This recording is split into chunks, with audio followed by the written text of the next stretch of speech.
Welcome back to the kickoff. It's full time in the 2 p.m. kickoffs. Chelsea have just lost. We are joined by an old familiar face in Craig. Welcome back, Anfield Agenda, bro. And we're going to get straight into it with the Chelsea match. 2-0 defeat to Everton. If Everton did not have the points deduction, they'd be well clear Chelsea in the table at this point. No one's seen this coming. How are you feeling, lads, first off? I'm feeling like I'm going to get really into golf, and I might just forget about what football is. I've actually kind of already forgotten what it is. I'm probably just going to play a golf every weekend, and I might not be able to make these shows anymore. I'm sorry, working on my handicap. It's not good, mate. Joy. Well, listen, you're wrong straight away because you said no one saw it coming. What did I text you before the game? Oh no. I mean earlier this season though. This is a like there was when we did the pre-season predictions, we were thinking 8th to 3rd, like in a bracket. Like it might not go great, it might go really good because there were so many new players. And I did say a lot of times, if you look back and check the episodes, I did say I was worried about throwing so many new players into a squad with a new manager. It's a massive amount of change, but again, the lack of creativity, the lack of controlling the midfield, all of the same problems. And one key thing that you pointed out before the show, second half seems to get worse. Often. That's the problem at the moment. And listen, I'm not Pochettino out or anything like that, but no one's above criticism. And the criticism you'd have to level at him in this situation is why is it for the vast majority of the games that we've lost, we come out worse in the second half? Even in the games, for example, that we've drawn, like let's say, for example, against Arsenal, we were a lot better in the first half than we were in the second half. So bearing in mind, you've got that time there to be able to assess from the sidelines with your own mature head maybe what the young personnel on the pitch aren't able to see because they're too close to the picture to see the bigger picture at the time. When you've given them the opportunity at half-time and they go out and play worse, once or twice you think, okay, maybe, ignorance of youth and whatnot. When it's happening every time we're trailing, we're coming out and playing worse in the second half, then you have to ask, what's going on in that dressing room? Is the right message being delivered to the players, or are you just really unlucky that you've got a collective of players who just aren't able to take the messages on board that you're telling them? For me, one of the main worries was 2 weeks ago on the show, I said, he's throwing the players under the bus in November. Yeah. Alarm bells. I said that is highly unusual for a new manager to have all these new players and then basically call them out in public like that. That's usually when you're at your last chance. I don't know what else to say. I need to publicly shame them into performing for me. And I pointed that out and said that would really worry me. Since then, loss against Man United, loss against Everton, and it looks like it's getting worse actually. Do you know what the concerning thing is as well, right? The other day, me and you I had to drink my sorrows away in the end because we were pitiful against Man United. Absolutely toothless. And I was saying, right, I can almost accept, right, some of the downfalls in our game being ones that is just like, look, lack of experience, our disciplinary record, for example, our lack of game management. There's a lot of attributes that we're showing in these games, negative ones, that I can put down to just the age of the squad. But then the Man United game was an eye-opener, and when I was like, do you know what? We're just really not good enough. Not only that, we haven't done what we need to do in this match, and there needs to be drastic changes. I called for drastic changes. I named a changed 11, and there was only one player that I got wrong from my predicted changed 11 today that went into the match. So when I saw the starting lineup, I thought, brilliant. Okay, Poch is a big watcher of the channel, but like I'm looking at it and I'm thinking, good. Okay, we're trying something different here. And even today, it wasn't even down to lack of effort. Lack of effort isn't something I could label at them today. Lack of class. And that's the biggest alarm bell for me, is when you spend all of that money, like what we said at the start of the season, I was like, you're gambling massively. And the strategy was, you bring in all of these young players, all right, some of them won't work, but you'll retain so much value and sell-on value that it's a good investment. This is looking terrible. This like the midfield, the centre midfield is working so badly. 200 million plus pounds worth of players in there who cannot for the life of them control a game against a team who were battling relegation for the last 3 years today. Yeah, but course, it's gonna. Do you know what? Right, you bring one other element in, one other player in who does something different, and all of a sudden it can elevate all of them. If me and you are cooking dinner, we want to get a spaghetti bolognese. I can't only buy tomatoes. I might say it's best ingredient though. Can't only buy it. I need everything else. So at the minute we've gone, yeah, but the youth, sell on value. It's a brilliant ingredient to have. Brilliant, yes, but you've only bought that. We need a couple of 25-year-olds in there who have leadership skills, who know how to see out games and who know how to elevate those around them. And until we have that, you can't really expect anything different. Alan Hansen said once years ago, you can't win anything with kids, didn't he? And at the time, it was sort of laughed upon because straight away, Man United go and do it with kids. But actually, he was right. How many times in history have we ever seen it work apart from that one isolated instance? Really, you can't win anything with purely kids. And when you look at our lineup today, now we've got Thiago Silva out of the lineup. What's the average age? 21 or something like that? None of these lot know what they're doing. They can win games with kids, though. You can win games. We're not asking to win the league. Listen, you can do a lot better than we're doing. You can definitely do a lot better than we're doing. And that's why we need to ask questions in other areas here. But at the end of the day... Would you say that one of our worst performances of the season was against Man United? Yeah. Always true. So you look at the team against Man United, right? You go Sanchez 25, Thiago Silva 39, Disasi 25, Cucurella is in his mid-20s as well, Sterling 29. Yeah, we've got some young players in and around them, but it's not like you got fucking 17-year-olds playing. Like Man United have 18-year-olds playing for them. We don't have any 18-year-olds. So like to say now that we've got a team full of kids and they're the ones that are letting us down.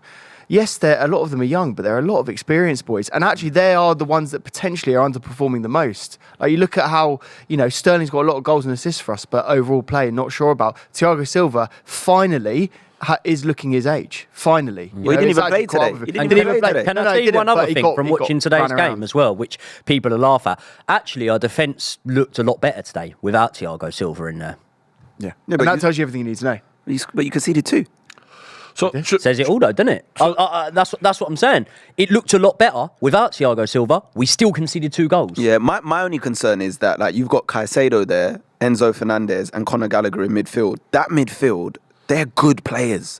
They should be performing at a higher level. This is the point that we need to get at to now, is right. This is the first game that I really do feel that Poch is going to be under pressure. And the reason why I think that is because I looked at Man United, and my biggest criticism with Man United is they don't have a tactical identity and a style. Whenever I watch them, I don't really know what they're trying to achieve. If you're watching a Klopp team or an Arteta team or a Pep team, you go, all right, he's trying to do something. He's doing inverted wingers, or he's doing something interesting with the defence, or Klopp's got these very high wingers that rotate and do everything like that. When I'm looking at Poch's setup now, I'm just going, right, it's a 4-2-3-1 / a 4-3-3. We kind of put the passes in very standard areas. We're not really doing anything unique. Sometimes we play a centre-back at left-back, and that's basically it, right? So to say that it's all the players' fault, I think is a little bit harsh now. And I actually want to see a bit more pressure on Pochettino to go, you've got to instill something. You've got to put some tactical identity in. And also sometimes you've got to rip up the script. Like, a couple of Chelsea fans have been saying maybe you should be playing 5 at the back. Maybe you've got to we were so open against United. 4.4 XG, probably one of the most open games we've probably ever seen. I honestly really do feel that. And we've played against some unbelievable teams at Chelsea. And Man United, a dysfunctional team, have torn us apart. So we've got to do something tactically different. Because if we don't, we're just going to be sleepwalking into this, again, bottom half of the table finish. I think the only thing that goes in Pochettino's favour here, if we go regardless of his track record working with young players and this and that and Premier League experience, we've now seen 5 managers, whether it was only for a game or 2, but in total 5 managers take reins of this squad that Todd Bowley's leadership has assembled, right? We've seen 5 managers, and Pochettino is really not doing any worse or any better than any of them. So at some point, I think the only thing which Chelsea fans sort of think is, okay, is it the manager when no one can get a tune out of these lot? Like, literally no one can get a tune. The ironic thing to that is, you compare his record at this same point to Graham Potter's. Graham Potter was doing a fair bit better. Then you have your answer. Then he is doing worse, and for me, it's actually getting worse the more I watch it. Like, actually, there was times earlier in the season against Arsenal, against Liverpool, where you put in really solid performances, where there was more of an identity. The identity seems to be slipping away from this team right now, and that's where I highlighted the point of you're throwing the players under the bus now. Let's see what this does. It's not done a great deal, in my opinion. Right, let's just get down to actually where they are on the table. They're 12th in the table, but they're level on points with Brentford, Wolves and Bournemouth. There is no way that there is the same level of quality in those teams. No way. As we've said, if it wasn't for the points deduction, Everton would be on 23 points, Chelsea would be on 19.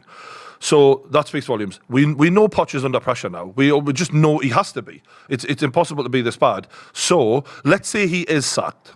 Because I know you don't want him sacked because you want to do the best you can as fans and just back him as long as you can. Who comes in? This is the thing. Like, this is why we're not shouting for him to be sacked, because it's very difficult to come up with a better option right now in terms of bringing the club forward. Like, I can only think of ex-Chelsea managers that I'm thinking. I know who comes in. It's Jose, isn't it? You think you take it? I don't want Poch sacked. It's not me saying I want Poch Would you welcome him back? Jose? Yeah. Yeah.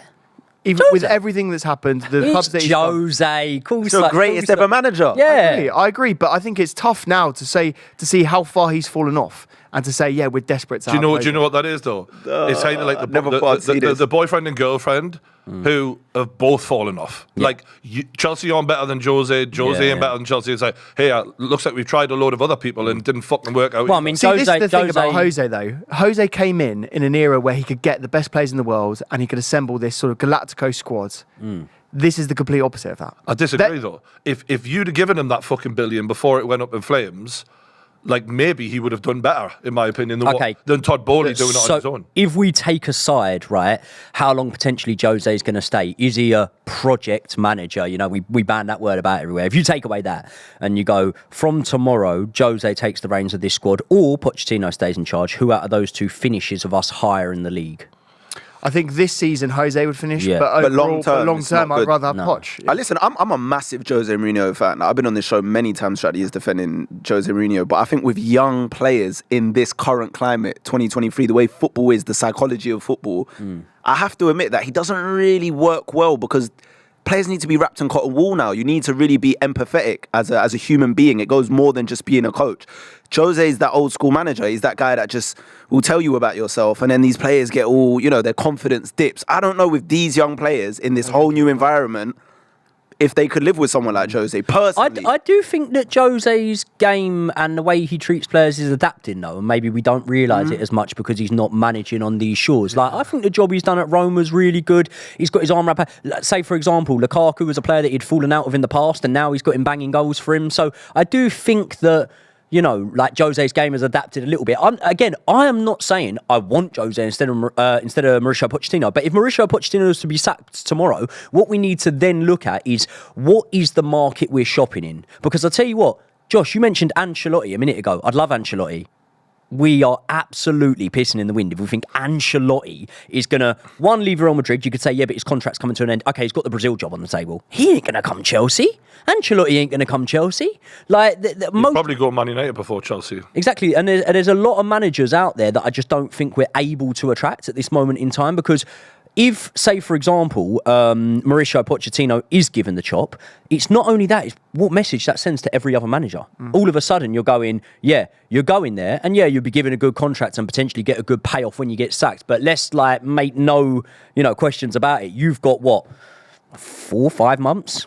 And if after that, you ain't doing nothing in this squad, you're gone. You're gone as well. And then it's a stain on your CV. And you can go, Chelsea sack everyone. But a lot of managers will think about this. So if you're thinking we can attract an Ancelotti, a Zidane, someone like that, we just can't get anyone like that anymore. So now it's like, you use the phrase, Brian, pick your poison. And I don't want to say that Pochettino is poison, but you know what I mean? What do? Do we risk it? Do all of that again to very possibly, if we're going on the track record under Bowley's ownership so far, end up in the exact same position in a couple of months' time?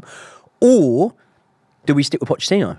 We have to stick with him. Do you know what we have to? It would be so naive and so quick-minded decision to get rid of him now. It would just be stupid. Well, yeah, he's performing horrifically. So, I understand anyone who wants rid of him. If your opinion of a Chelsea fan is this ain't good enough, you deserve to be sacked. I can't argue that you're wrong. But long term, it's hard to judge Poch without a striker who scores goals. That is key. Like going forward, they're so wasteful, and also with the current situation just throughout the squad, in lacking a real spine. Yeah, which is mad. Chelsea's next few fixtures now, like we've got a run of fixtures where really we should be going on a nice little run now. We've got in the league Sheffield United at home, then we've got Wolves. It's a hard game, but we've got Crystal Palace, Luton, Fulham, all the way until the end of January when we face off with Liverpool, right? That's 5 odd games in there that realistically, if we're looking at the squad we've got, regardless of our performances this season and the fact we're underperforming, we should be taking maximum points out of all those games there. So I think that this run of fixtures will definitely determine Pochettino's fate. You know, if we look, I am not Pochettino out. I think Pochettino's the man for the job. Is it taking longer than I thought it would be? Yeah. Do I think that we'd be seeing way more signs that we're going in the right direction at this point in time? Yeah. Do I think there's anyone possibly better out there for us? I don't know. Okay. I don't know. I got one broad question for the table. Money spent. Yeah. A whole bunch of money spent. Is this a case of unfulfilled talent, or is this a case of it's been spent horrendously and now we're looking at a case of this may be one of the, in regards to money spent versus money coming back in for the players when you eventually do sell them, one of the biggest drop-offs in Premier League history. Right now, when I'm watching you guys, I'm not thinking, oh, Chelsea are underperforming. I'm watching players be consistent. Chelsea have been consistent this season in that the levels are just not what people thought they were, in my opinion. Yeah, I think you're right. I think it is. I don't think we'll be able to recoup anywhere near the same amount of money if we were to move these guys on within the space of 12 months or something like that. But then again, I'll always sort of dial back to the fact that if you look at Unai Emery, if you look at Eddie Howe, the jobs that they've done at their respective clubs, okay, yes, they've obviously brought signings in, but for the most part, there's so many players in that Aston Villa team who, at the time, let's say, for example, Leon Bailey. Leon Bailey had already come into the club. I think he was a signing under Gerrard, and you were looking at him going, he don't look that good. All of a sudden, he looks like a world beater. We look at Buendia. I know he's out injured at the moment, but again, he was another one that you were like, look good at Norwich, doesn't look that good at Villa. All of a sudden, he's a really good player. So I do think that it's a conversation that is valid to be having right now. But, and it isn't me saying I want it, if another manager comes in, all of a sudden, we're looking at a lot of these guys and we go, oh, do you know what? Actually, they're really good players. And then it could change. At this moment in time, if we just carry on getting the level of performances we're seeing from them, Enzo Fernandez isn't worth 40 million, let alone 100 million. Caicedo's not worth 100 million. I don't know if he's worth half of it. Same for every single big name signing in there, really. What are you thinking about this, Craig? See, there's a big issue that I don't think anyone's spoken about yet. It's all very well and good saying move the players on. There's only so many Saudi deals that Todd Bowley can get away with. The problem he's going to have is moving these guys on 6, 7, 8 year contracts who are sitting there with a nice paycheck guaranteed. Their agents telling them, you stay where you are, son. They're not going to get that money elsewhere. And what the worry is what if not only will you not get the money elsewhere, you might not be able to get rid of them at all, and then you've just got them sitting there, and then you've got culture and all of that. It's a risky strategy that Bowley's gone in with. What I think from the outside is you need to just manage expectations. No manager is going to be able to put together a cast of thousands and have them playing in a season. I think the worst thing that Pochettino did was guaranteeing that European football. Because to the rest of us, on the outside, I look at that and laugh every week. But I tell you, I would stick with Pochettino and I would stick with that group of players and write a season or two off. It's going to be tough. It is going to be tough. But I think in the long term, it will benefit because continuity is huge. Look, you mentioned Mourinho. That Porto team, he kept it together. That's how we won that Champions League. Continuity is huge. I've learned that under Jurgen Klopp at Liverpool, that keeping the same group together is so important. So I think you've done good business. But I do think you need to just taper down expectations and think, all right, we might be 6th, 7th or 8th for a year or two. But Pochettino's got a track record of working with young players. The job he did at Southampton was brilliant. The job he did at Spurs was really good as well.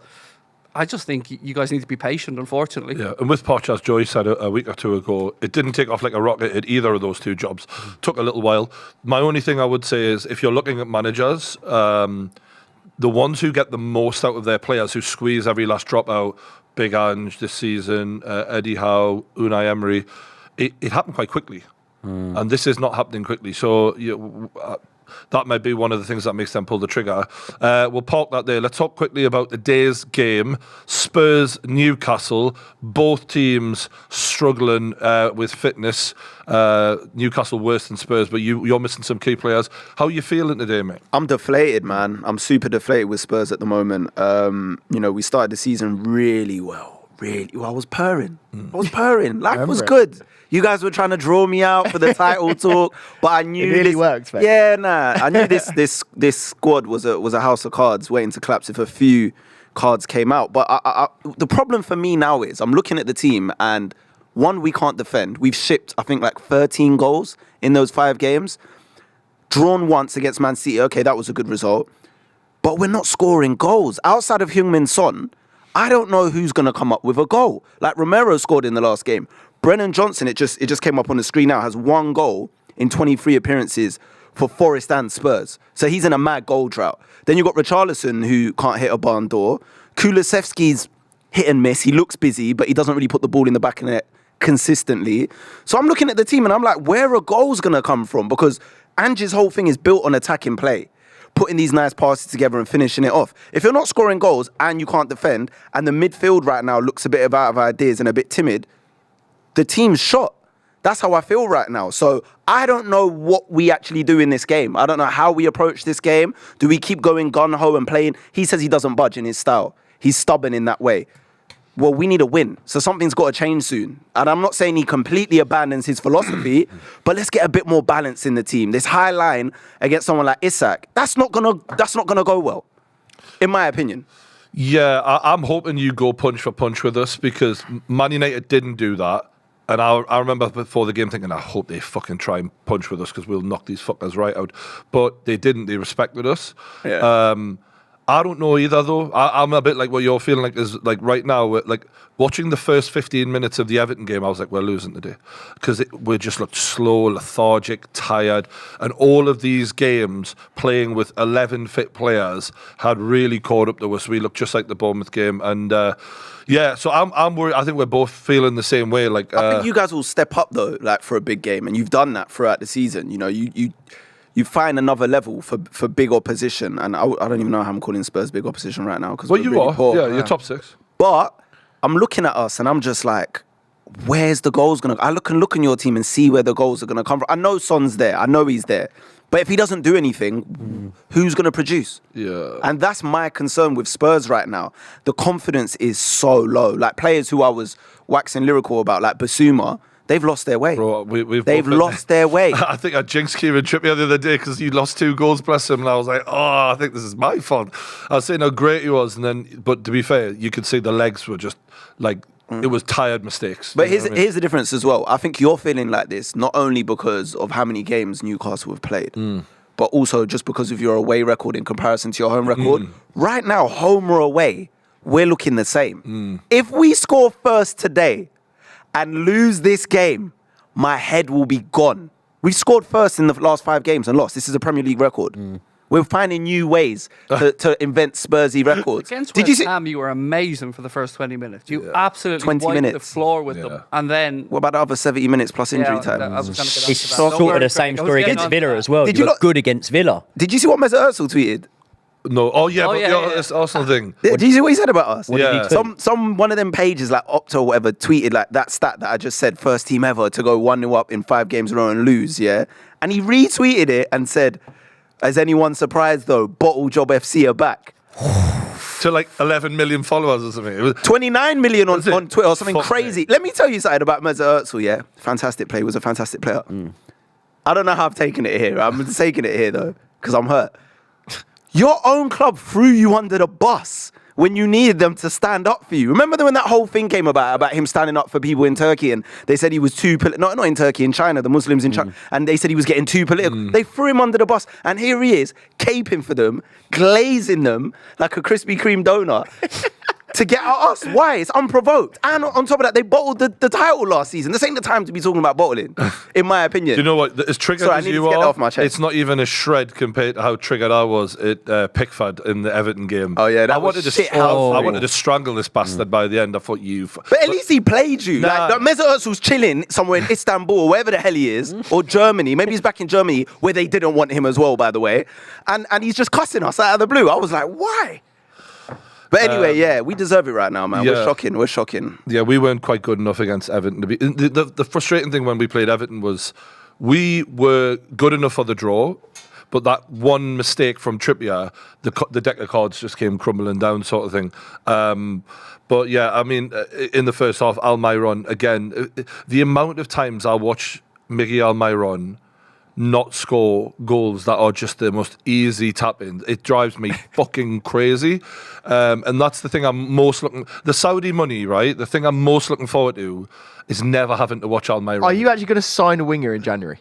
I don't know, because Bonds is coming back apparently, so like a new signing. Do you know Does he slot straight into Almiron and Almiron go? I think if he can, here's the thing with Almiron. I think Eddie has got like the hots for him because he does the tracking back, and he works his balls off, which is fine. But like, I'm so done with watching him He does smile a lot though, so there is that. He just makes the most stupid mistakes going forward. He's so frustrating. But, you know, he does try. Well, I'll say how I feel about him after today. Even Isak's been a bit off the boil lately, and Isak's normally stone-faced killer in front of goal. Yeah. Like, I've never known Isak miss chances like he has in the last 2 games. Thierry Henry reborn, isn't he? Mate, I believe in him. He's still very young, but like, I'm like, come on now, mate. I've been backing you big time here. Well, the good news is you've got Callum Wilson, resurgent, back on the bench today.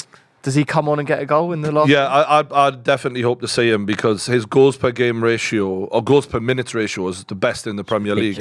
We need to do some predictions then. This is, I'm an impartial party here, so let's go to Craig first. What do you reckon? Predictions. I'm going to go 2-2. I still think we don't 6 games without a win. I thought that then. I thought the same, to be honest, 2-2. Yeah. Going 2-2? Yeah, I did. Shake on it now, you boys. Just say you can't score goals though. Yeah. Slap 2 in. Who's getting them? Sonny's getting them. It'll be a random, but it'll be like Pape Matar and then maybe Son. But no one else. The other forwards aren't going to contribute to this game, in my opinion. Brutal. Yeah. And we don't have no game I in the would bench. say we see a Newcastle win. What's the score? 2-1? 2-1 Newcastle. Maybe a little 2-1. Yeah. Craig? I think a Spurs win. I'm going to go 3-1.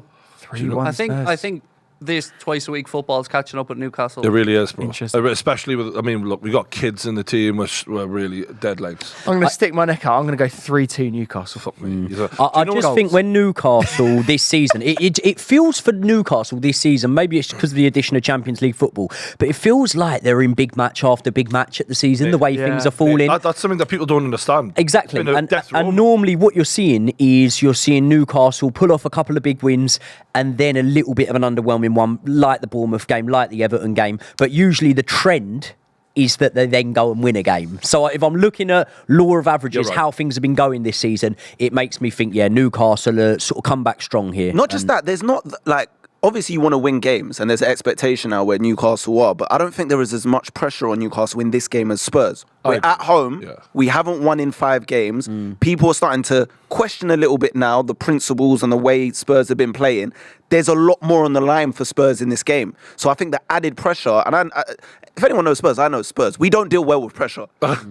I want to say this is a new team, but it's not a new team yet. It's still a process, and I just don't think we deal well with pressure. No, my group chat was saying the same shit. All my mates from Newcastle saying we normally bounce back after a defeat, so they were expecting to win. I think that's really fucking with me this season, lads. Is like last season I was on it was a dream. Yeah, fucking hell, we're in the fucking Champions League. How did this happen?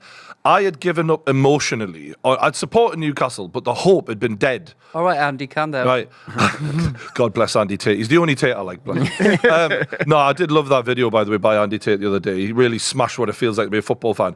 But it is the hope that kills you, and I haven't felt hope in a decade, 2 decades.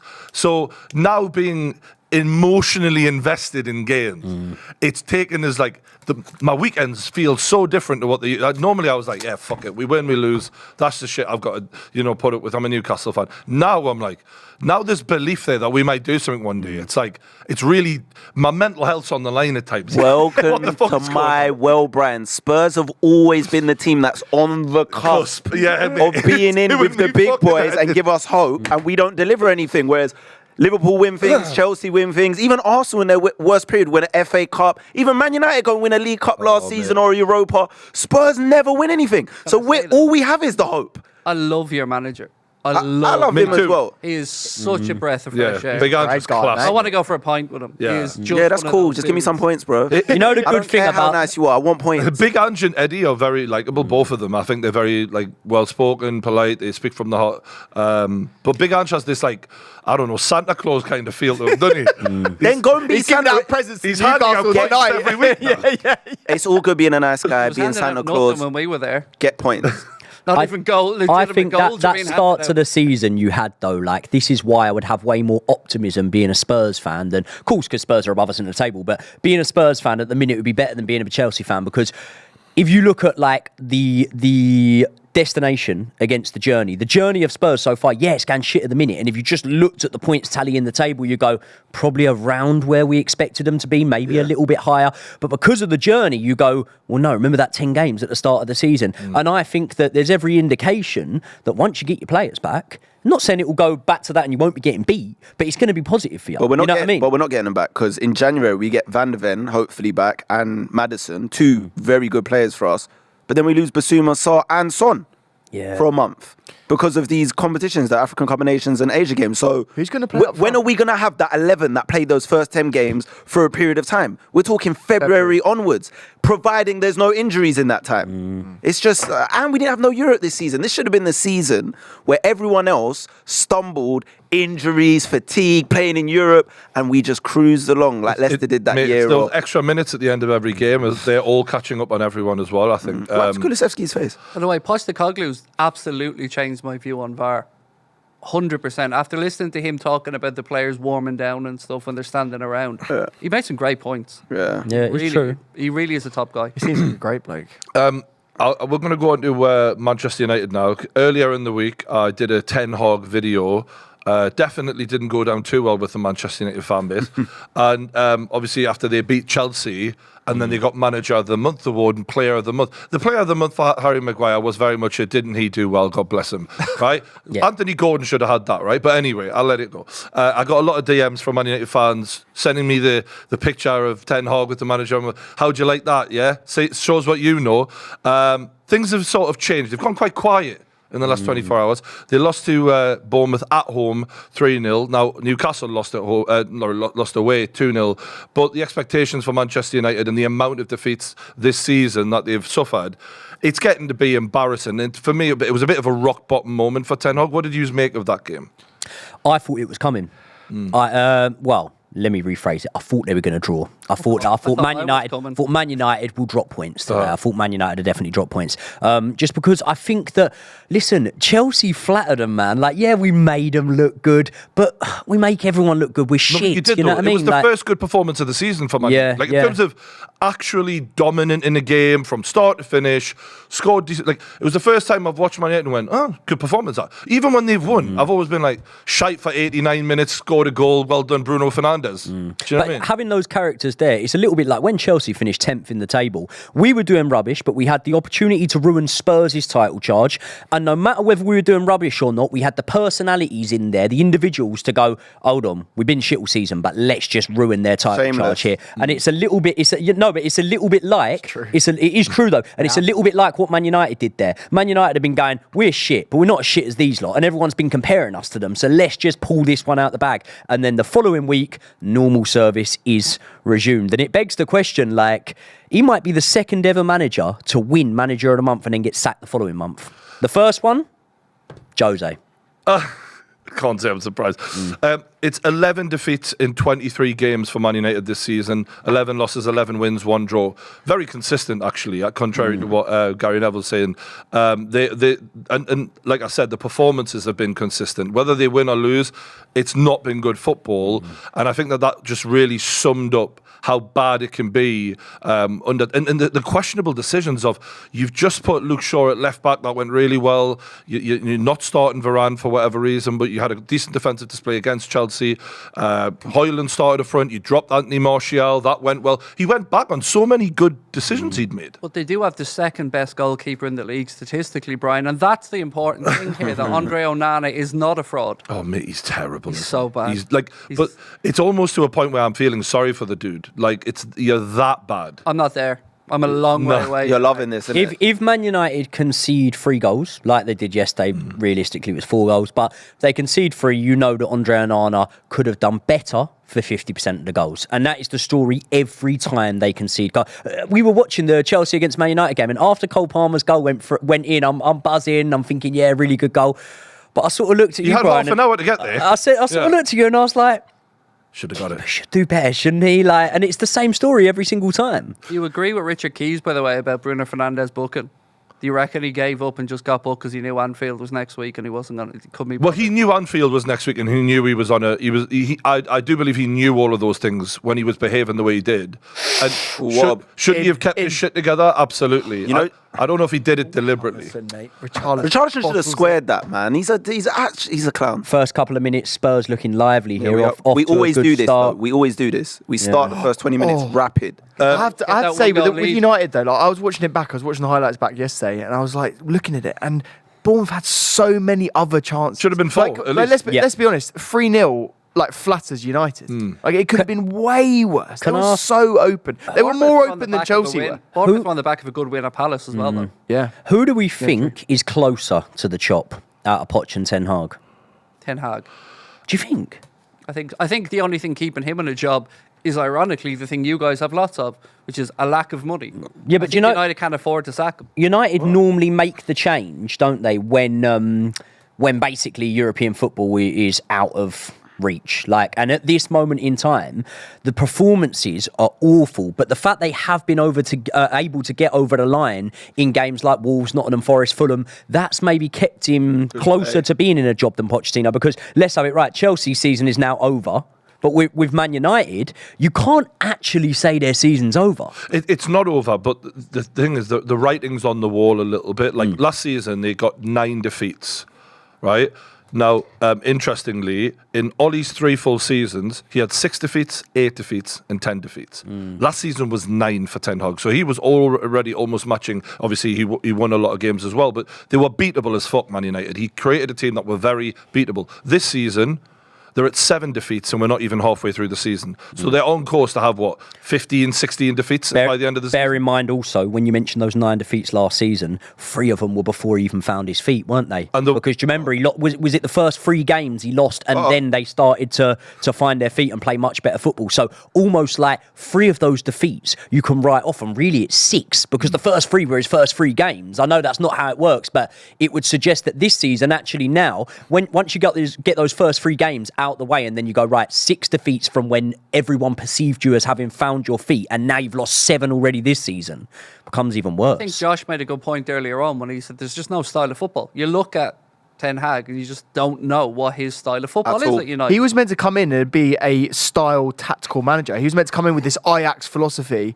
that was meant to revolutionise Man United, and he's been there for a long time now, and you just don't see players improving. Apparently, you don't there's see a his reason style. for that. So one of the main reasons I'm seeing from the Manchester United fan base is about he still has players who played for previous managers. Now, that's one of the main things I'm hearing parroted amongst. He's got players who played. There's a whole Twitter thing that went around of he has this many players from Josie, this many players from Van Gaal. It's like, do you think every single manager who's performing well in the Premier League right now gets a whole fresh batch of players? This is insanity to use this as a reason. You lot on Villa have players that are in a relegation battle. Yeah. I think this is an interesting discussion to have, though. And I'm interested to see what we all think individually around the table here. It's would you rather the manager, who we all know now more often than not, unless you're incredibly lucky and get to stay at a club for a long time, they have a shelf life of 2 to 3 years. Would you rather have the manager making the signings, who's end up, his head's going to be on the line, or would you rather have this sort of director of football recruitment team? Because we've gone down that route, and I wouldn't necessarily say it's working out for us right now. It depends how incompetent your director of football or recruitment team or your manager is, because Ten Hag has made £400 million worth of signings, and the ones who dug him out last season consistently were Rashford and Bruno Fernandes. The ones who he's he's relied on this season are Scott McTominay and Harry Maguire. But then they're in a bit of a lose-lose there, because actually if you look at the signings that Ten Hag has made, they've for the most part been rubbish. And if you look at the ones, say for example, it was the club making the signings before, they've for the most part been rubbish in recent years. So unless you look at, let's say for example, like a Brighton, where it was like, right, the managers aren't making these signings, the club are, and 9 out of 10 times you're getting them right, then you can go, right, well, it's better for the club to do it. But I think each club's United different. are a poor example, though, because they've never had a real proper director of football in there. For me, I think the director of football should be the one that's bringing in the players until the manager earns the right to do that. So Jurgen earned the right after 3-4 years to start having more influence on decision-making of the players coming in. But you want the continuity of a sporting director. Do you now think at this point, though, you're going, we need to start thinking about the time when Jurgen isn't around? No, we're talking about Manchester United now, though. We'll get Liverpool later, I promise you. Yeah. So the thing is about Man United is they're saying Ten Hag isn't to blame because he didn't sign all of these players. However... He's onside. Anthony Gordon. He's onside. 3-on-3. Goal. Oh! What a clearance from Ben Davis. Oh, wow. How has he got his foot on that? What a clear... Ben Davis, I have been cussing you so much lately. Mate. Terrific little player. But see this? Who played him on? Look how high that line is. Our line is on the halfway line. Don't worry, Darwin will still be offside there.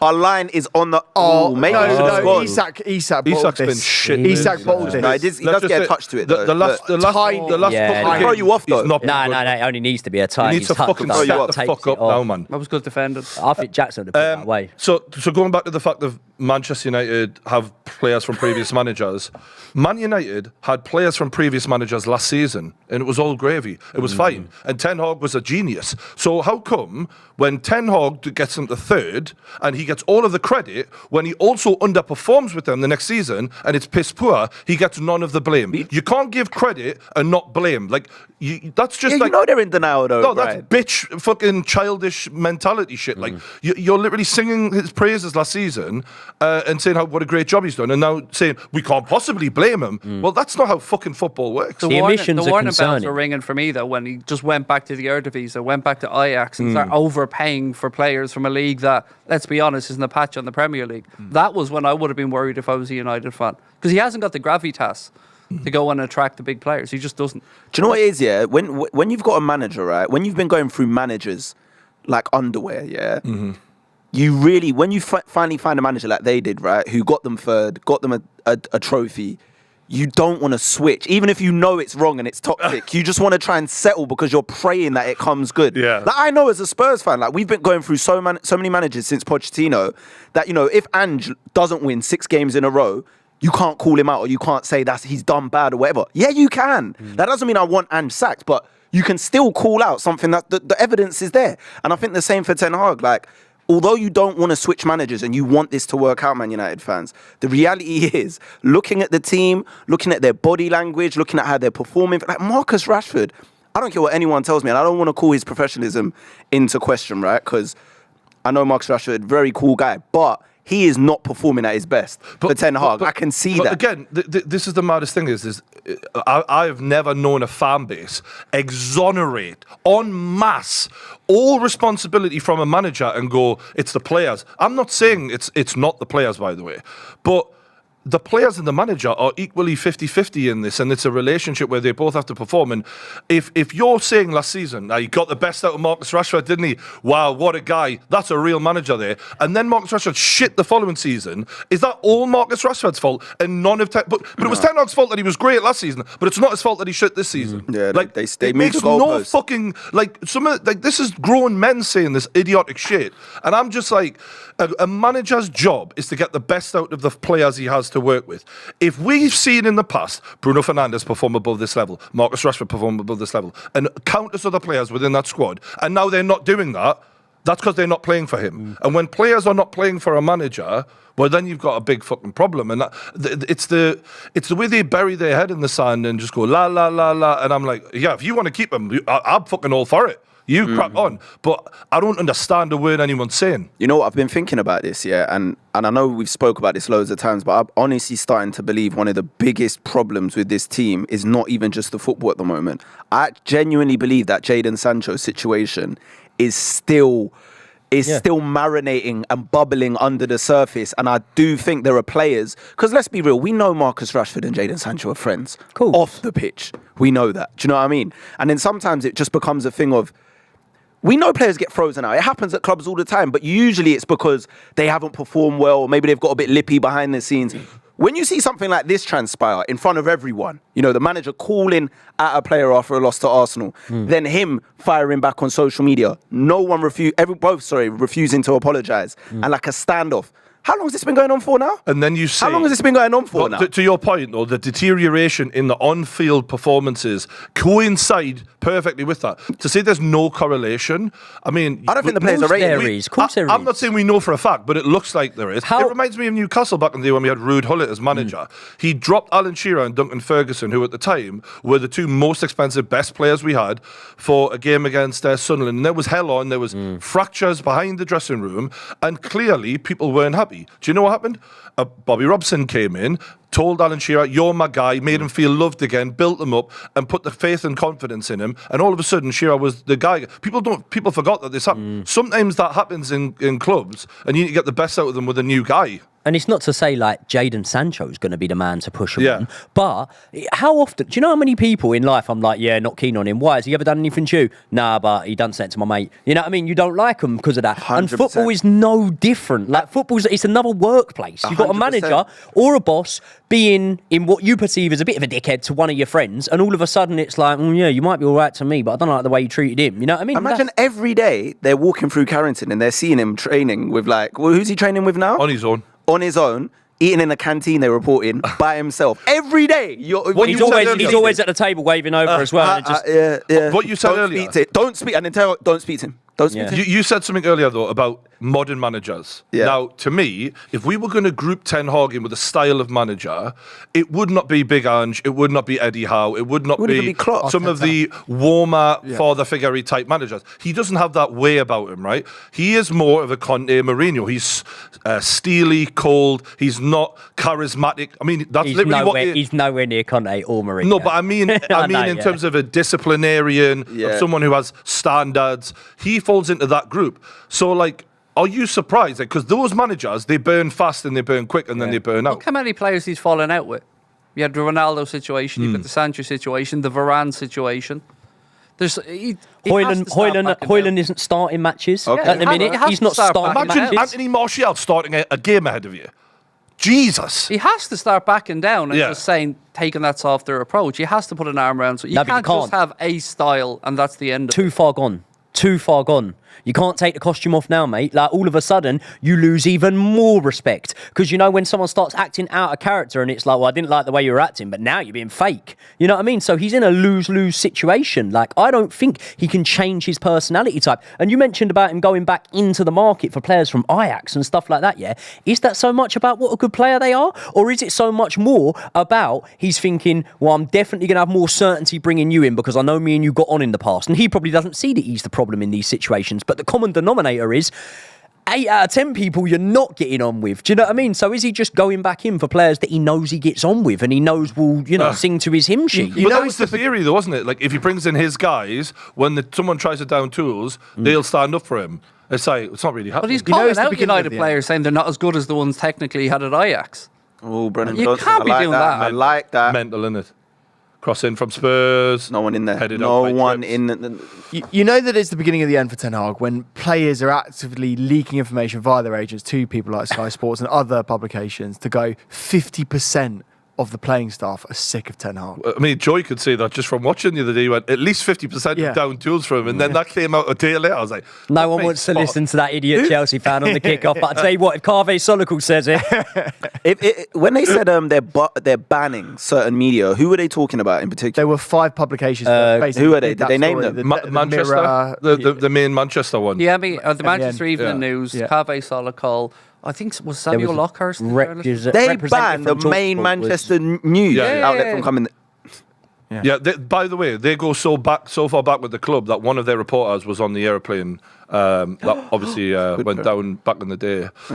So like they've had a long-standing relationship, and understand, like, you don't want that sort of shit written about your club, but the source of the problem is you, not the reporters. Do you know what I mean? Like, are we in another one of those situations, much like we just spoke about with Chelsea, though, where we go, yeah, well, if it's not Ten Hag, though, who is it? I actually think, obviously, Man United, and this might sound mad and people might disagree, but I actually think Man United at this moment in time have more pull power than Chelsea in terms of being able to get a real big name through the door and also being able to go, look, all right, we cut Ten Hag's tenure short, but we're on the whole giving you more time than a Chelsea would. But who do they even go for? Like, who realistically is out there? You'd probably look at, I think the bookies would have as one of the favourites, them trying to pull maybe like a De Zerbi out of Brighton, who, yeah, still in Europe, but underperforming a little bit this season. There's not an obvious fit at the moment to go in there and get that job. But then you can also flip it and go, when we look at the managers that are doing really successful in terms of Postecoglou, obviously, until the last couple of runner games, Eddie Howe and Unai Emery, they weren't managers that people were shouting from the rooftops to bring in anyway. So should have brought in your manager. United should have taken Pochettino. They were said to have the chance to bring in Poch, but he said his phone never rung when he was asked about that. I couldn't believe it that they went for Ten Hag over Poch. I find it highly ironic that there's this attitude that players are just performing now to the level they're on, and that they're incapable of being any better than that. When we've seen all of these Man United players play better than this before, and yet we see so many examples of Sean Dyche now this season, and many other managers in the Premier League overperforming, and that you would think that wasn't even possible. With the narrative right now that's being spun by Manchester United, it's funny as well what some of the players are saying. Like, you see, Anthony came out, didn't he? And he was responding to some of the criticism because he was criticised amongst the Sky pundits. Gary Neville, who features on the Gary Neville podcast, he criticised him. Great guest as well, Gary Neville. I like the ones with Gary Neville on the Gary Neville podcast, so it's quite good. But he criticised him, and obviously a lot of the other players. Can I read the quote out? I've got the quote for you here, mate. I see criticism coming from former Man United players, other people in the media, but I've never seen them give constructive criticism to help me be a better professional. So yeah. I've seen him give loads of constructive criticism. It depends what you take as constructive, because if they say, for example, Lindelof needs to be a yard or two further on than he is, and that is constructive criticism, and I see them critique games like that all the time, but sometimes you will only take in the things that roll you up inside, maybe. So, well, I'm pretty sure, I mean, when you look at the stats of Anthony, I would just keep shut if I was him, because they are fucking tragic. Yeah. They're literally like pathetic. Do you know what someone was saying to me, and they definitely didn't buy him for whatever price they spent, 90 or million for his ability tracking back, but he does actually put a bit of a shift in, Anthony. It's like, fucking least he can do, though, isn't it? Yeah. Fuck me, I'd run around for that much. Do you know what I mean? Like, you're supposed to, in the words of Roy Keane. So I think that I'm just, look, I've made my point a million, and I said it very early on, like when they were conceding so many goals in these big defeats last season, that when Rashford stops banging all these goals in, and that will happen, and Bruno Fernandes isn't able to maintain the level, what happens then? And we're seeing now, like, this is the maddest thing about it, is like all of this was there, and it's still there every week and week out, and it just seems like Man United fans are just like, nah, just want to keep on, because they can't let go of the hope of the dreams that they had last season. But it's a lie, man. So total bullshit. I personally think they just need to wake the fuck up and smell the coffee, but... Can I just say how much I'm enjoying it, though? We all are. Absolutely loving it. We're all when that fourth goal went in, and obviously it was disallowed, but that was a moment where, when I watched Harry Maguire sort of head down, just trudging towards his own goal, I'm like, mate. Like, I know Newcastle lost to Bournemouth, but that was away. We were absolutely exhausted after the Champions League, and we've got 11 fucking fit players. This is Manchester United we're talking about here. And there's certain standards that they should be, like, that was like, for me, that was rock bottom. That was the worst thing I've ever seen a Man United team do. Wait till next week. Do you think Ten Hag deserved Manager of the Month? You know what, right? This is the maddest thing, though, is it's hilarious. It's attention to detail, right? It's like when you look at where Man United's points have come from this season, relegation fodder a lot of the time, or teams that they should be beaten, and even then, it's bad performances, just getting out of jail. It's only the Chelsea game where I've actually thought they were any good. So, was I impressed by anything that happened? No. But I guess other people didn't have as many wins in the month, so they just gave it to him. I don't think he deserved it. I'd have given it to Sean Dyche. I mean, Sean Dyche is a fucking miracle worker because, and do you know what? They've lost 1 in 8 games, by the way, and we watched the Man United game together. That was the weirdest 3-0 scoreline ever because Everton were the better team in that match. Everton literally had better XG than them and should have at least had a draw, in my opinion. But that was another. The thing about the Ten Hag era that I'll never forget is, like, when you look back at it, it's the best papering over the cracks job I've ever seen because Spurs. The standard of football is piss poor a lot of the time, but they've got great ball strikers. Ironically, a lot of them were bought by other managers. None of his signings have been any fucking good. When you were talking and yet about still getting the credit. That's a good point. Like, you compare him to Sean Dyche, right? We're talking about like disciplinarians and stuff like that. It's not black and white. Like, I'm sure Sean Dyche knows how to discipline a player. You know. Do you know what I mean? Like, Perfect it's like we're saying, well, he's a disciplinarian and that doesn't work in today. It's not that black and white. Like, it's more that the players, he's rubbing them up the wrong way. But do you know what I mean when I say that, though? He's not got, like, any warmth to him at all. He's so charismatic-less. We don't understand what goes on behind closed doors. We don't know. But you know what? From hearing people speak, you can get a good perception. Half the time when you hear little things leaked out, you go, I thought that. Do you know what I mean? And Ten Hag seems like the sort of bloke that if I was a player under him and I asked him something, you'd get a yes or no answer and no explanation. You'd be like, was that all right? No. Do you know, even a smile to that motherfucker seems unnatural. Yeah. Like, there's some managers who I dislike, like Arteta. There's been a few times I thought, you're a bit of a prick, you. But, like, I can imagine still wanting to run through a brick wall for him. I still think he's a good manager, even though I dislike him. And I can still imagine him having a bit of banter with the lads. Can you imagine that Ten Hag having any crack with the lads? No. It's just not there, is it? No, boring. Yeah, boring. That's the point. You've nailed it. He's a boring fucker. And, like, yeah, the first season went well. Now, the longer you are with the manager, the more the real shit comes out. So, yeah. What do you think of the game so far then, Craig?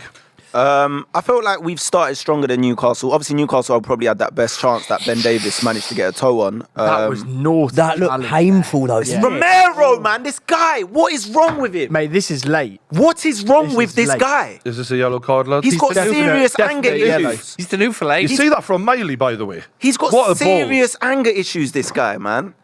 That was a yellow. It was knee on knee, wasn't it, I think?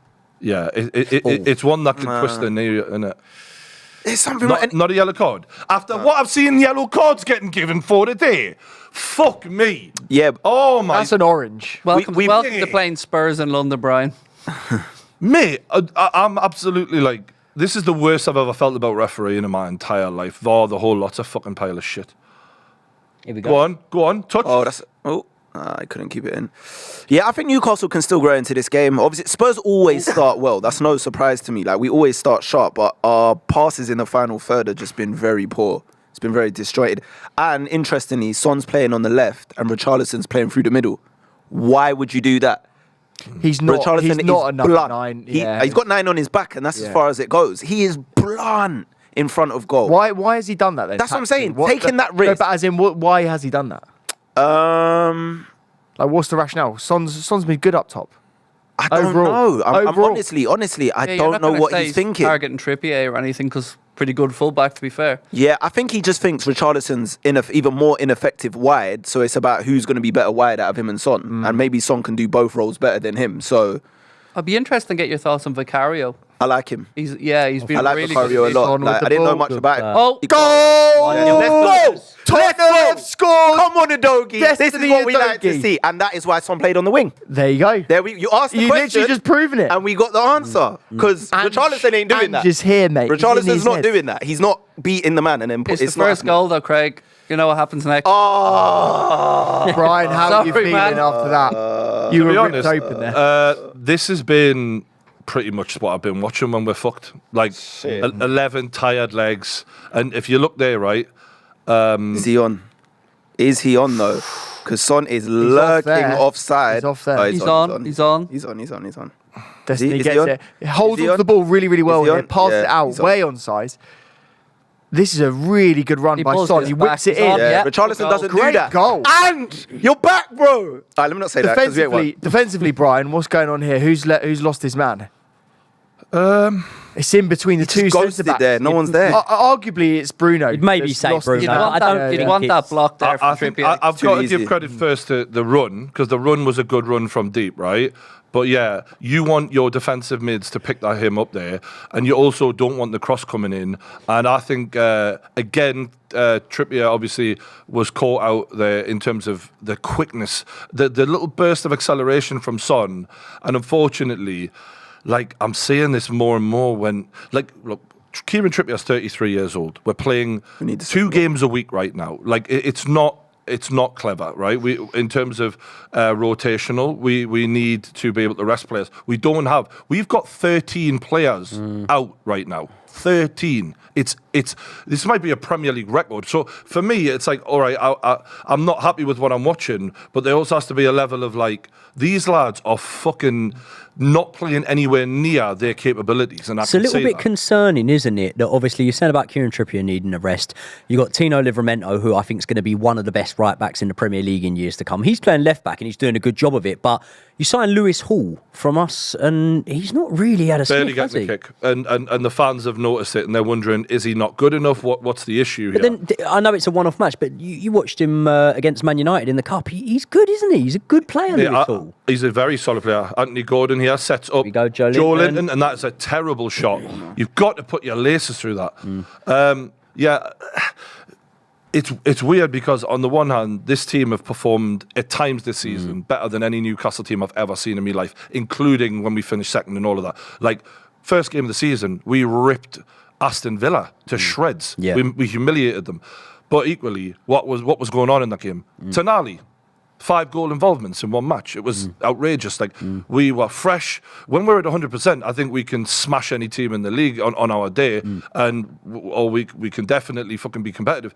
But this lot right now, they're just so fucking tired, mate, and I don't know. This Adidas deal that you spoke about, does that come into play from the start of next season? Yeah, 40 million. So realistically, have Newcastle got the funds to go and spend in January? Because you do, I know there's an injury crisis there, but even without it, you would say you need a little bit of depth. You need a bit of reinforcement if you're going to be staying in the race for Champions League football this season. What we're doing is we're spending money now and trying to make it make sense later, which is a dangerous game to play. It's like, because of FFP, and this is the thing, is it's all to do with FFP, which is kind of laughable given the mockery City have made of it, and Chelsea as well. So I'm a little bit like, no one at Chelsea's heard of FFP. Yeah, we definitely need to strengthen. But yeah, how do I can't blast the lads when they're exhausted, and I'm more frustrated at the board. I'm more frustrated at the fact that you knew we had Champions League football. And good play. When in no way are we equipped for this. Like, so many of those players are championship level footballers. I mean, they're going. They were queuing up. They had 4 players on the back post there. We've got players who played in the championship. Jamal Lascelles is our captain today. Played in the championship with us, you know. Like, I'm not just making that up. Murphy, for example, who's out, he had quite key moments for us. Championship footballer. Like, I've just got to sit and fucking take it. Do you know what I mean? But the frustrating thing is I look at what Villa are doing, and I think if we didn't have this injury crisis and if we didn't have European football, I think we'd be really good this season. But this is like the harsh reality of, so you want to be a big club then? Well, this is what it really fucking is. And we have to just suck it up. At what point does Eddie Howe be outgrown by the Newcastle project? I don't think he will. I think can't ask Brian that. No, but you can't ask Brian. No, but let's look at what's happening right now. You've got Chelsea, who've got Pochettino, big name manager. Ten Hag came with a big reputation. No offense, but they're both performing like shit. Yeah. And in theory, Eddie Howe would have been second to those kind of characters before we got him. What Eddie Howe's shown me is PSG. Even Liverpool, you beat us this season, but we were fucking brilliant for for most of the game. And many games this season, Eddie Howe has proven he can be at the top level. And I fully believe, like, there's no one out there who's more suited to us. And I think that's important to remember as well, as certain clubs and certain managers gel well together. And I think we gel well with Eddie Howe. So I don't want to go with another manager. And even I don't care what happens. Like, it would take a lot for me to go, okay, now I'm talking years. Does he need to win a trophy, do you think? Because you know, like how Arteta won the FA Cup straight away, so it bought him time. And I think, like, when you have that bit of silverware, because that's kind of the allure of other managers. If they've gone somewhere else and won things, that's how you kind of solidify your reputation, right? We know Eddie Howe did well with Bournemouth, brought them up through the leagues, but does he need to maybe win like a FA Cup or a League Cup with Newcastle to then people go, all right, he's got that winning mentality now, not just he can make a team play well and get the best out of maybe lesser on, so-called lesser talent. Taking the next step is winning things, basically, as a manager. I think as long as we're saying the process is there, and that we're getting better season on season, we're getting a few more quality players in here and there, and things are growing in the right direction. I don't think, because Newcastle fans have never had a trophy for most of our lives, I didn't think I'd ever would see one. I don't think it's as important as it was to Arsenal. Arsenal fans have much bigger demands, much more expectations. And he's got them competing in the league on domestic front. He's got them competing a lot quicker than Arteta. Yeah. But I'm just talking in comparison to like Craig said, if you were to go for a big manager, that's what they come with. They've got trophies. They know how to get teams over the line. Do you know what I mean? So if you're not going to then get rid of him, when Newcastle ready to take that next step, you need to know that he's going to be the guy that can do that final step. Take Pep, for example. Pep gets a defence or whatever, and he's like, nah, not good enough. Yeah, but we spent 50 million on each of these, Pep. We really need to make this work. Sorry, mate, not good enough. Eddie Howe does not have that same attitude of, I will only work with top world-class players. He can improve players. He can coach players. No, Pep can improve players. Don't make me put on my Pep cape, Brian. But what I mean is Eddie's more... Here we go. This has got to be a goal. Fucking prick, man. He's fucking shit, this fucking little bastard. He's got to score that. He's smiling, fucking shite, man. I've seen him do that against Everton. I have to sit and watch this fucking toothless prick with his shite left foot faff around with it unless he's feeling world class one day.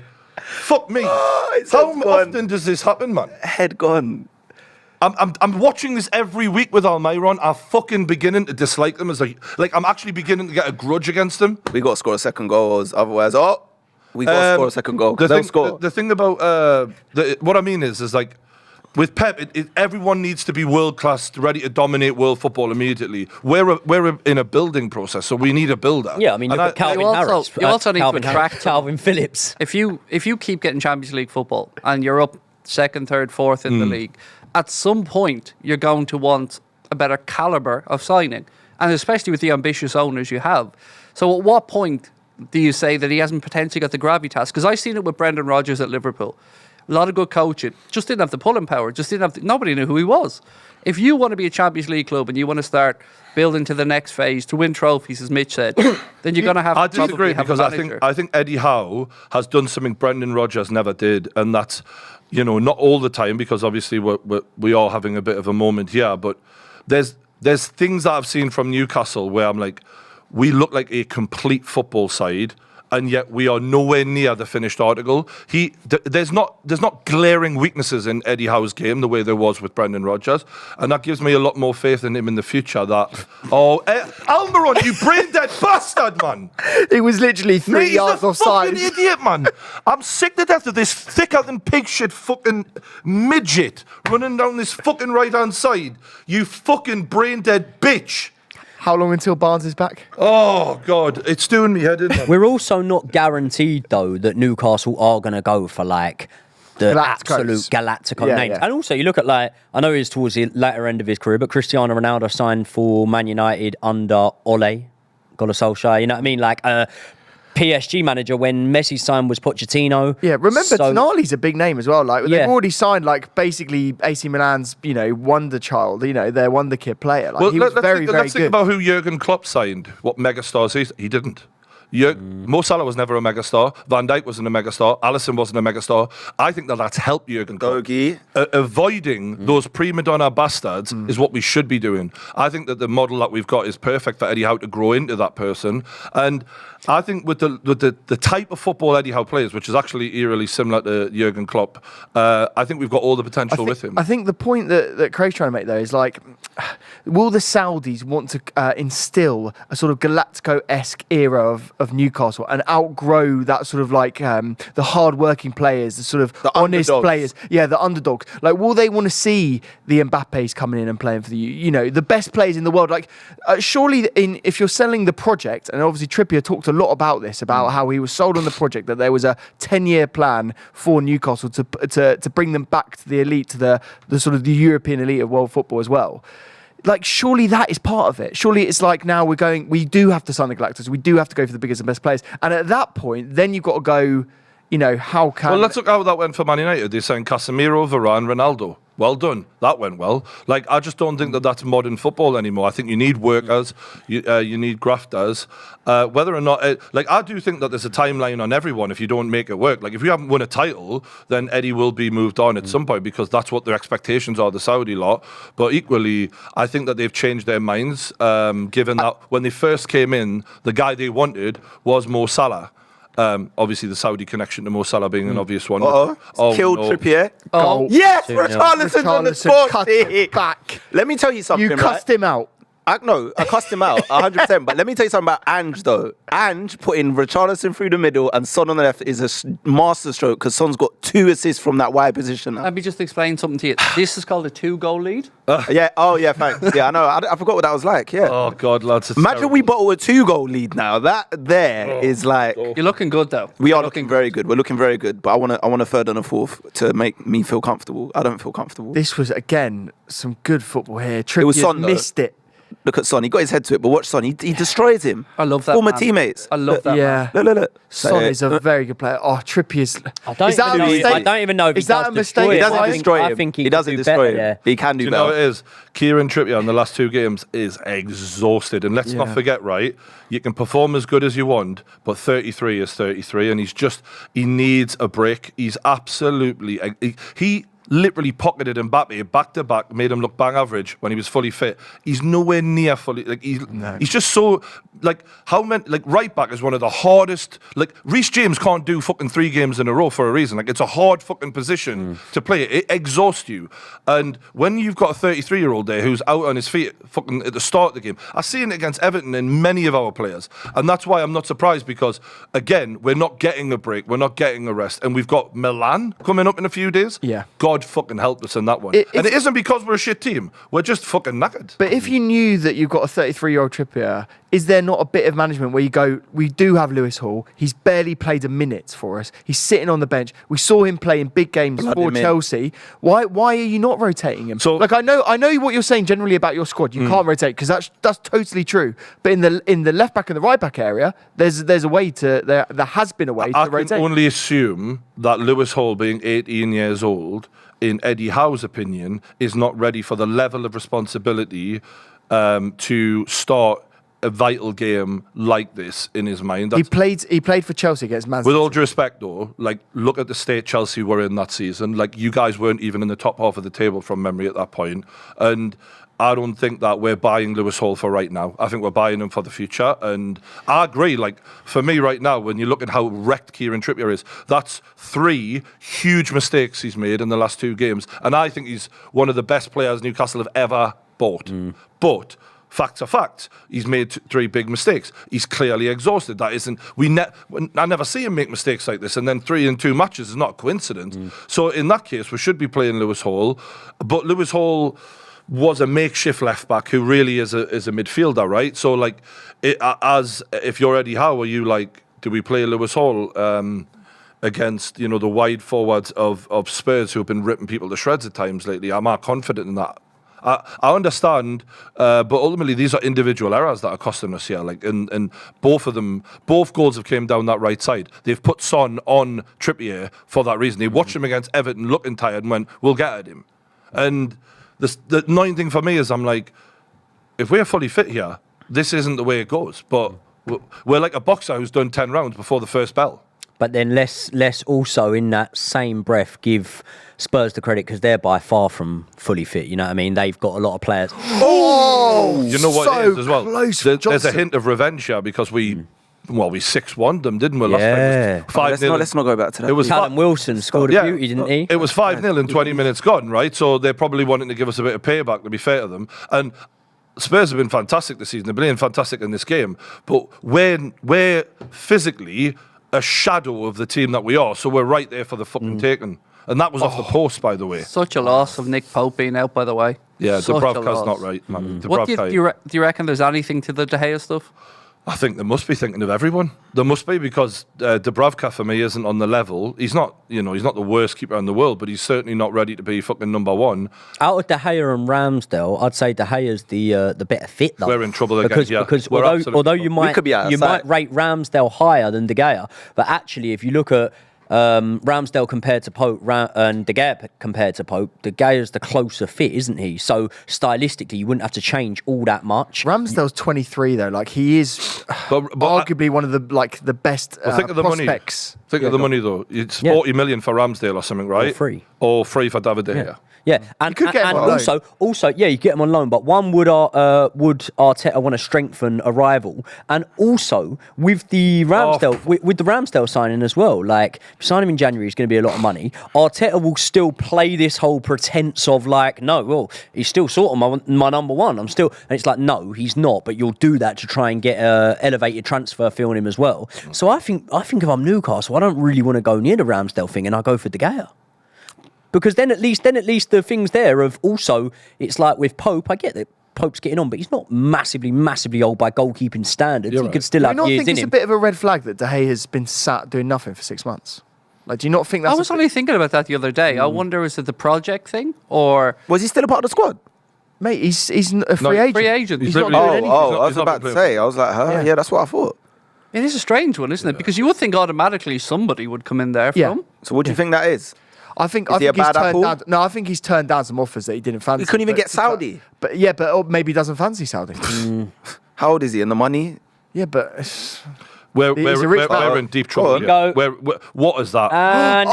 Oh my God! Richarlison has missed it. We should be out of sight in this game, man. At least you're getting a response though from the players. Yeah, but there's a whole another 45 to go, and Newcastle can't play any worse than this. Yeah, but Newcastle look tired. Second half, they'll get out. They'll come out better. If you look at the fact that we've got two centre backs here, it's absolutely astoundingly bad. Like, my God, Son has some energy levels. Son held on. Son's to that for running a while, this though. game, isn't he? He actually is. He was really angry after the West Ham game. I don't know if you saw his post-match press conference. He was really angry. He was just like, "There's no excuse for going 1-0 up in 5 games in a row and losing. It's not good enough." Like, he just called out everyone, himself included. But you don't usually see Son angry. So yeah, he's got something to prove. I feel like we're looking at a classic example of a team that was not ready for the Champions League. And I said this earlier on the week on Twitter. Some guy was like, "It's the injury crisis." I'm like, what do you think fucking causes injuries, mate? It's playing more games. More minutes equals more exhaustion equals more injuries. We're playing 10 minutes on top of every fucking game now at the end of the match as well. More than 10 on top. And then 5 in the fucking half time often. So it's like 15 extra minutes per game. We've then got...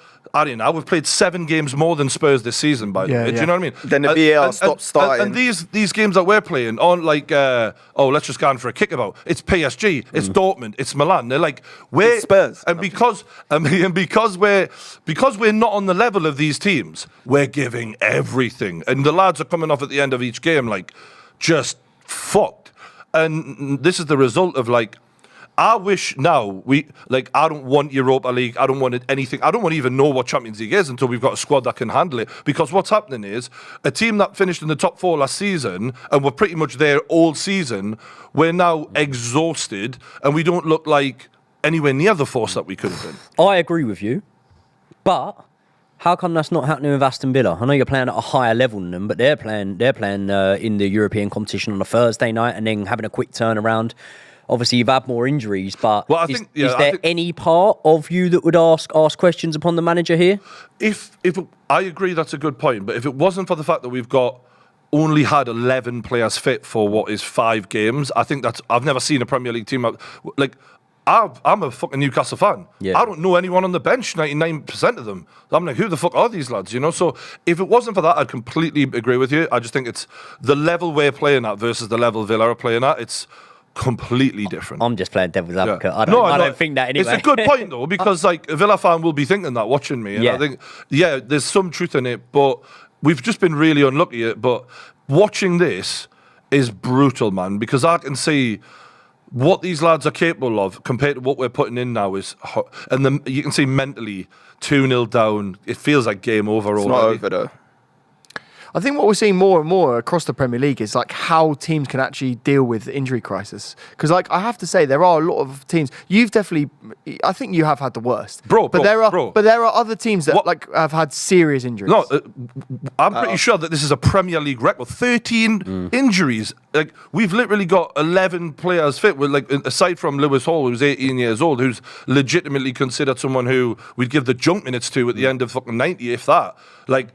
I've never seen this in Premier League history, what we've gone through. So maybe Liverpool in that season where I don't even think it was that bad for them, where they had the season after they were champions. You've got players that are coming back as well. Like obviously Isak was out on the sidelines of injury, and I think you've got players that are coming back that in an ideal situation where you weren't going through this crisis, they probably wouldn't be put back on the pitch this soon. Isak's a classic example. He does not look He ain't ready. No. At all. I mean, Lascelles was also injured this week, Brian, as well, wasn't he? He wasn't even meant to be playing as well. Like, I don't know how many of these lads are just playing through whatever the fuck they're going through.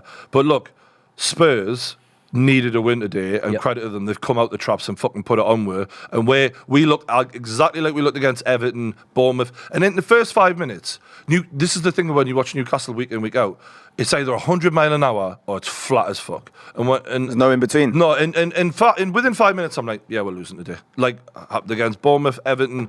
It's painful, man, because I'm now invested. I'm now like, okay, we might win a fucking trophy this season. Or, like, take, for example, the League Cup.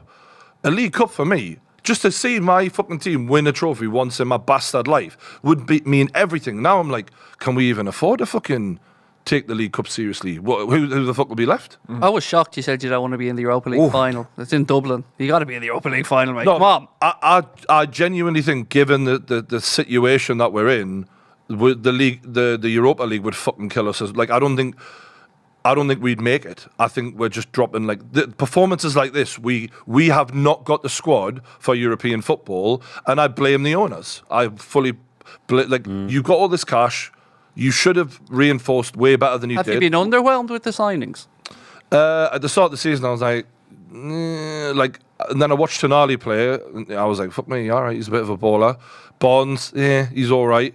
Wasn't like excited that much, and then the two young lads surprised me, especially Livramento. I think Livramento quality. I look at Reece James going off injured again today for Chelsea, and I think Livramento will go further than him, and not because Reece James isn't more talented, maybe he is, but like I just think Reece James is cursed, bless him. Like, would you take like a serious fine just to go and spend as much money as you could? Like right now, like would you take a transfer ban in 2 years' time? No. If you just went, do you know what? We really need some players in January. Let's just fuck it. I don't want to go for it. I don't want to do. I just want to be sensible and smart and not do what. This is the weird thing: is the guy with the most assists in Holland for PSV. We've loaned him out. Like he's our player. We were just buying like a couple of little youngsters. I can't remember his Minter. I think he's called. I can't remember his exact name. Probably Ten Hag's trying to buy him. Yeah. But no. So we have got a couple of little options. But no, I wouldn't do that. I think we've just got to. This is like a baptism of fire. Like, oh, you want a Champions League? He has the hardest fucking group of death. He has a massive injury crisis, and he has a load of fucking defeats, and will knock you right back down to. And with all of that, you're dealing with it well. Like I know you're 2-0 down here, but the bigger picture, you look at where you are. If you describe that situation, you didn't tell me where Newcastle are in the league this year. You described that situation before a ball's kicked. By the way, they get the hardest group. They've got 13 injuries. X, Y, and Z in terms of key names are injured, and they're out for sustainable periods of time. Their number one goalkeeper's gone. If you tell me all of that and then you go, where are they in the league?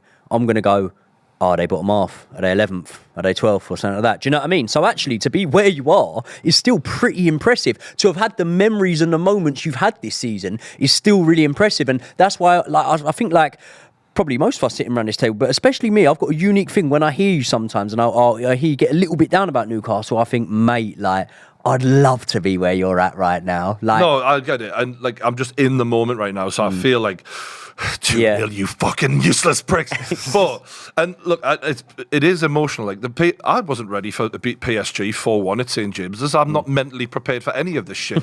So, forgive me. Let's talk about Liverpool, because they're top of the fucking league. We've got Craig from Anfield Agenda here. They've won 18 points from losing positions this season, including Darwin Núñez's last minute at St James's Park, which killed me. Is it champion mentality? Is it luck? What's happening at Liverpool, bro? I don't know. I really don't know, because I can't sit here and say we're playing teams off the park. We're not. But we do have something. I think it's the Jurgen Klopp DNA. I think it's the players he's brought in. You've got Trent stepping up. It's no accident that you score late goals. United did it for years and years and years. So this season, I didn't expect us to be where we are now. I didn't. Like you said, you're living the moment. So am I at the minute. I'm absolutely loving it. I remember being here last year and it was all going away. It just feels like we've got a free pass this year. We got a midfield rebuild that we all said might take a season or two to bed in. They've hit the ground running. It's just good times at Anfield at the minute. And it comes to the manager. I spoke earlier on about continuity. It's just having Jurgen there, that philosophy, having him around the club. We're in a really good position. I don't know if we'll win the league or not. I'm not arrogant enough to sit here and say we will win the league, but I tell you what, we're as good as anybody in the league. Yeah. And that makes me happy. Do you know what? I want to hold my hands up and publicly apologise to Jurgen Klopp. Because, no, do you know why? Yes. No, I've always rated him as a manager. Obviously, when people put him in that conversation with Pep, I've always been Team Pep. But last season, I was starting to think maybe the dynasty, it was diminishing. Maybe he'd been there for a while. What is this, his 7th, 8th season? I think it's his 8th. 8th season. I was thinking maybe the players, can he go through another rebuild? Some of his players, Salah's getting older, Van Dijk. The way he's come back again, this is what a great manager does. Do you know what I mean? He brings in certain pieces, gets them on board quickly of what they need to do, figures out the problems, knows how to work out problems and find solutions. And for them to be top now and back where they were just a couple seasons ago, it's hats off. Full credit to Klopp. You know what's mad as well? Like, when you look at Liverpool's attack this season, right? They've outscored anyone in the Premier League. They've hit the woodwork a fair bit more than anyone as well, so it could have been even more That prolific. was all Darwin, though. Yeah, that's it. But, like, when you look at their attack, the thing that I've probably been guilty of, maybe being a bit naive and looking at Liverpool in the past and going, yeah, they'll outscore their way to a title or outscore their way to a win. But actually, look at their defence this season. Now, you're maybe not going to think it off the back of a game where they conceded 3 against Fulham. They've got the joint best defence in the Premier League this season. They've conceded the least amount of goals alongside Arsenal, both on the same amount. 15. Yeah, and then, but the one key thing that would worry me, you got Mo Salah, who does what he always does every season, really impressive and almost goes under the radar ever so like a little bit, because he's top scorer, most assists. But he's going to the African Cup of Nations in January, and that's where you're really going to struggle. You look at the fixtures you've got, the fact you've got Mo Salah going there. I think if you come through that and be as impressive, definitely results-wise, as you have been in recent weeks, that's when I think the penny starts to drop with people, and they really start to go, right, now Liverpool are about it. Liverpool are right up there. Do we feel like, look, every great team is reliant on certain star players. That's just normal, especially at the top. But looking at Mo Salah and Alisson, for me, they are monumental. Yeah. And when we talk about those, the lack of goals conceded, when I'm watching the game, it doesn't look like it, because Alisson is a wall. I feel like I have to stand up for Virgil van Dijk here, because I didn't realise this, but there was a point this season, a couple of weeks ago, maybe a day, he was statistically the best defender in Europe, in the top 5 leagues in Europe.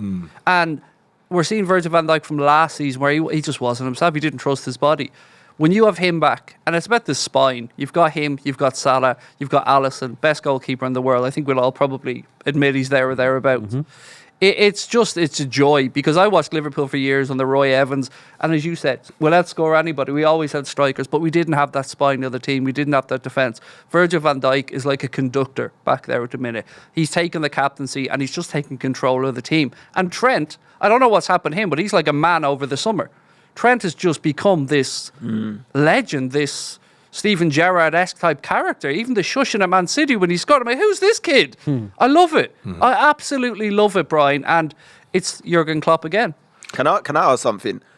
Do you think, though, that this Because we call it mentality when you win games late on and you battle back, which Liverpool have been doing. Like you said, most points. What was it from losing position? 18 from losing positions. Is that something that could be... Just for a bit of context, it's well ahead of everyone else. Like, there's no one... Second isn't even worth it. Yeah. You know what I mean? What I was going to say is, would you say there is an element of riding luck as well, though? Like, is this something that you need to start changing and make sure you're putting games away and not leaving it like this because luck can run out in that instance? 100%. We've started way too slowly, far too many times this season. And you're right, we've got life and death at the end of the games that we shouldn't have. So you're 100%. Oh, yeah, we do. Are we not in agreement, though, that no one's playing great? Out of all of the top teams... I mean, you could even argue Villa might be the best football inside up there at the times this season. Like it's so hit and miss as to who's actually played the best football up there. Speaking of the game yesterday specifically, Ayew got sent off. Did we think that was a red? Do you think that was fair? I thought that was harsh, personally. The Palace lad. Yeah, it was harsh. It was harsh. I thought he was stupid. I thought he. Look, I'd say the first yellow.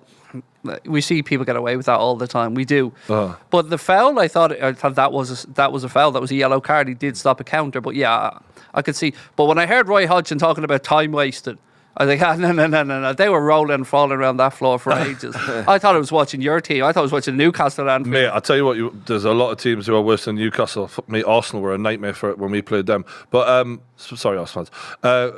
Palace 17 fouls to Liverpool 17. Roy Hodgson pointed that out. 8 cards for Palace, 1 to Liverpool. So what he was insinuating is there's this like big club agenda. Whether he's right or not is, I didn't see that big club agenda when the ref couldn't run to the penalty spot quick enough, even though Endo was getting pushed over on the way. I didn't see the big club agenda there, to be honest. I didn't see the big club agenda when they took, a light year to award the penalty in the second half when we were 4 or 5 minutes into it. So you didn't see the Anfield agenda? No, that's always there, mate. What about Harvey Elliott then? What's your take on him? I love him so much, mate. And I'm so happy that he's getting the plaudits he is. Statistically, Jurgen loves him because he's a pressing machine. He had counter press stats that are off the charts. But the stat that got me yesterday, and I hope you'll all agree, it was him coming on that changed that game for us yesterday. He made everything tick. He had 100% pass success. He's just growing into it. Problem is, I look at him and I see a James Milner type character where, do I know his best position? Yeah. Do I know where he's going to be in that Liverpool team every single week? I don't know if it's okay that I don't know the answer to that, but he is still a young lad. So there is time. He's grown on me a lot. Like early on, I was like, he's all right. Maybe he's like Jones. He's a good kid as well. He's a good kid. Have improved a lot, and like obviously a few more years in football will do that. 200 goals for Mo Salah. Insane. The level of reliance on Mo Salah for Liverpool is, and I know they've got other big players as well, but like he's such a special player. As I said earlier in the stream, when the Saudi lot first bought Newcastle, he was the one they had their eyes on before anyone. And now clearly they still want him, but now just to go and play in Saudi. Maybe we'll get a cheeky little loan deal out of it. Imagine that. But no, what happens then when Saudi come back in with 200 million for him in the summer? It seems inevitable that he'll probably end up going. The worrying thing for me is that I'm not hearing any talk of a contract extension. Like he's got 1 year to go at the end of this season, and we're not hearing anything. Yeah. He looks happy. He looks settled. I really struggle to understand this. It's almost like the club they don't want to make the decision. They want it to be taken out of their hands and it to be such a ludicrous offer. Also, they didn't really want to give him the level. Like it took a lot for them to give the money that he ended up getting, and I think for them to give him another extension, I don't know. Liverpool are very frugal compared to a lot of those other top clubs. If ever somebody deserves a wage structure broken, it was Mohamed Salah. As you said, 200 goals for Liverpool, 150 in the Premier League. He's breaking records for fun. And you touched on it earlier on. I don't think he's a player that relies on pace too much at this stage. It's the assists he's adding in. I remember when Harry Kane got a little bit older and he started dropping a bit deeper for Spurs and he started laying on assists. I'm seeing that with Mo and Darwin now and the way he's altered his game. I cannot say enough good things about Mohamed Salah. It is a pleasure and a privilege to watch that man play week in and week out because there's nothing he doesn't do right. He's got the attitude, he's got the charisma, he's got the humbleness. He's just a joy to watch, Brian. 200 million at 32 years old next year? You wouldn't take that? I don't think anyone's paying 200 million. Honestly, 150? 1 year to go on his deal. Look, there does come a time where you look at the front three and go, okay, we lost Firmino for nothing. We lost Mane for about 30 million. Do you want to lose Salah for nothing in a year's time? You could reinvest. You could. It's a really difficult question to answer. You know, there's the rumours of Mbappe. We might as well bring them up. Look, I'm going to say what I said to you earlier on. If I lose Mohamed Salah, I want Jarrod Bowen. And people are going to laugh at me about that. But I honestly think you could just drop him straight into our system and he'd be perfect. Mbappe, there's a long story with Liverpool and Kylian Mbappe that goes back 6 years when John W. Henry flew him and his representatives on his jet around before he signed for PSG from Monaco. And they've kept in contact. His mother's a self-professed Liverpool fan. There's the whole Nike LeBron thing. So there's lots of things that make me think it's possible. Mm-hmm. But then I remember who owns us. And then I'll get back to this frugal mentality that you're speaking about. I don't want no frugal shit. Mm-hmm. He's like, I want all of the money. Yeah. Innit? Like, he is a nightmare to deal with. If you can lose Salah and get Mbappe, that's a win. But if there was ever a time, because we said, okay, you said 100 million for Mo, right? So you get the 100 million. Well, there's your signing on bonus. So that's that done. So we've boxed that off. Mo makes £1 million a week, according to his representative, Rami Abbas. He was given a speech in Harvard. He said Mo makes £1 million a week all in. So we can probably get up to 1.5 for Mbappe. Problem is, and this is genuine, that would split the Liverpool fan base down the middle because a lot of them just don't want Mbappe. I don't like him anymore. Why? His attitude stinks, like, yeah. This is the thing. Yeah, but his level of talent, I think someone like Klopp, first of all, could get maybe, if there's any manager in world football that can maybe get him under wraps, is someone like Klopp. He runs the iron fist.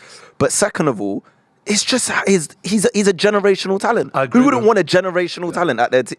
If anyone can give Klopp problems, it's Mbappe as well, though. Yeah, like Mbappe's got a nasty little attitude on him from everything I've experienced when I've been like hearing things from him.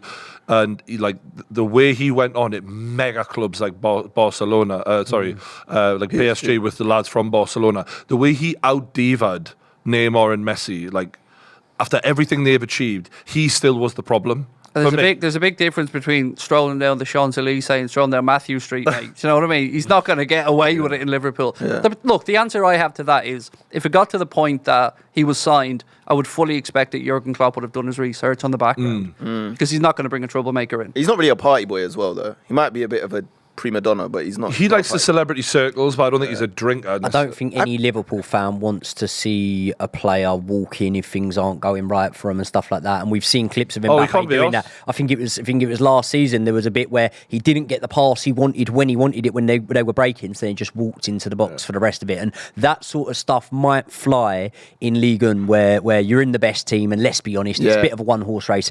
Tell you what, if you're playing at Anfield, I don't think that flies at all. Have you seen his numbers this season? They're crazy. For someone that was supposed to leave and has stayed, he's gone. Didn't do much against Newcastle. I can't get past the World Cup final though. He was so that was a hat-trick in a World Cup final. Yeah, but like, but the point I'm making is like, when I watched him against Newcastle, I was staggered at how non-existent he was in that game. He didn't fucking make any difference in either two games. Jurgen Klopp, one last thing. What about that issue you had with that reporter, where the reporter was like, your favourite kick-off time?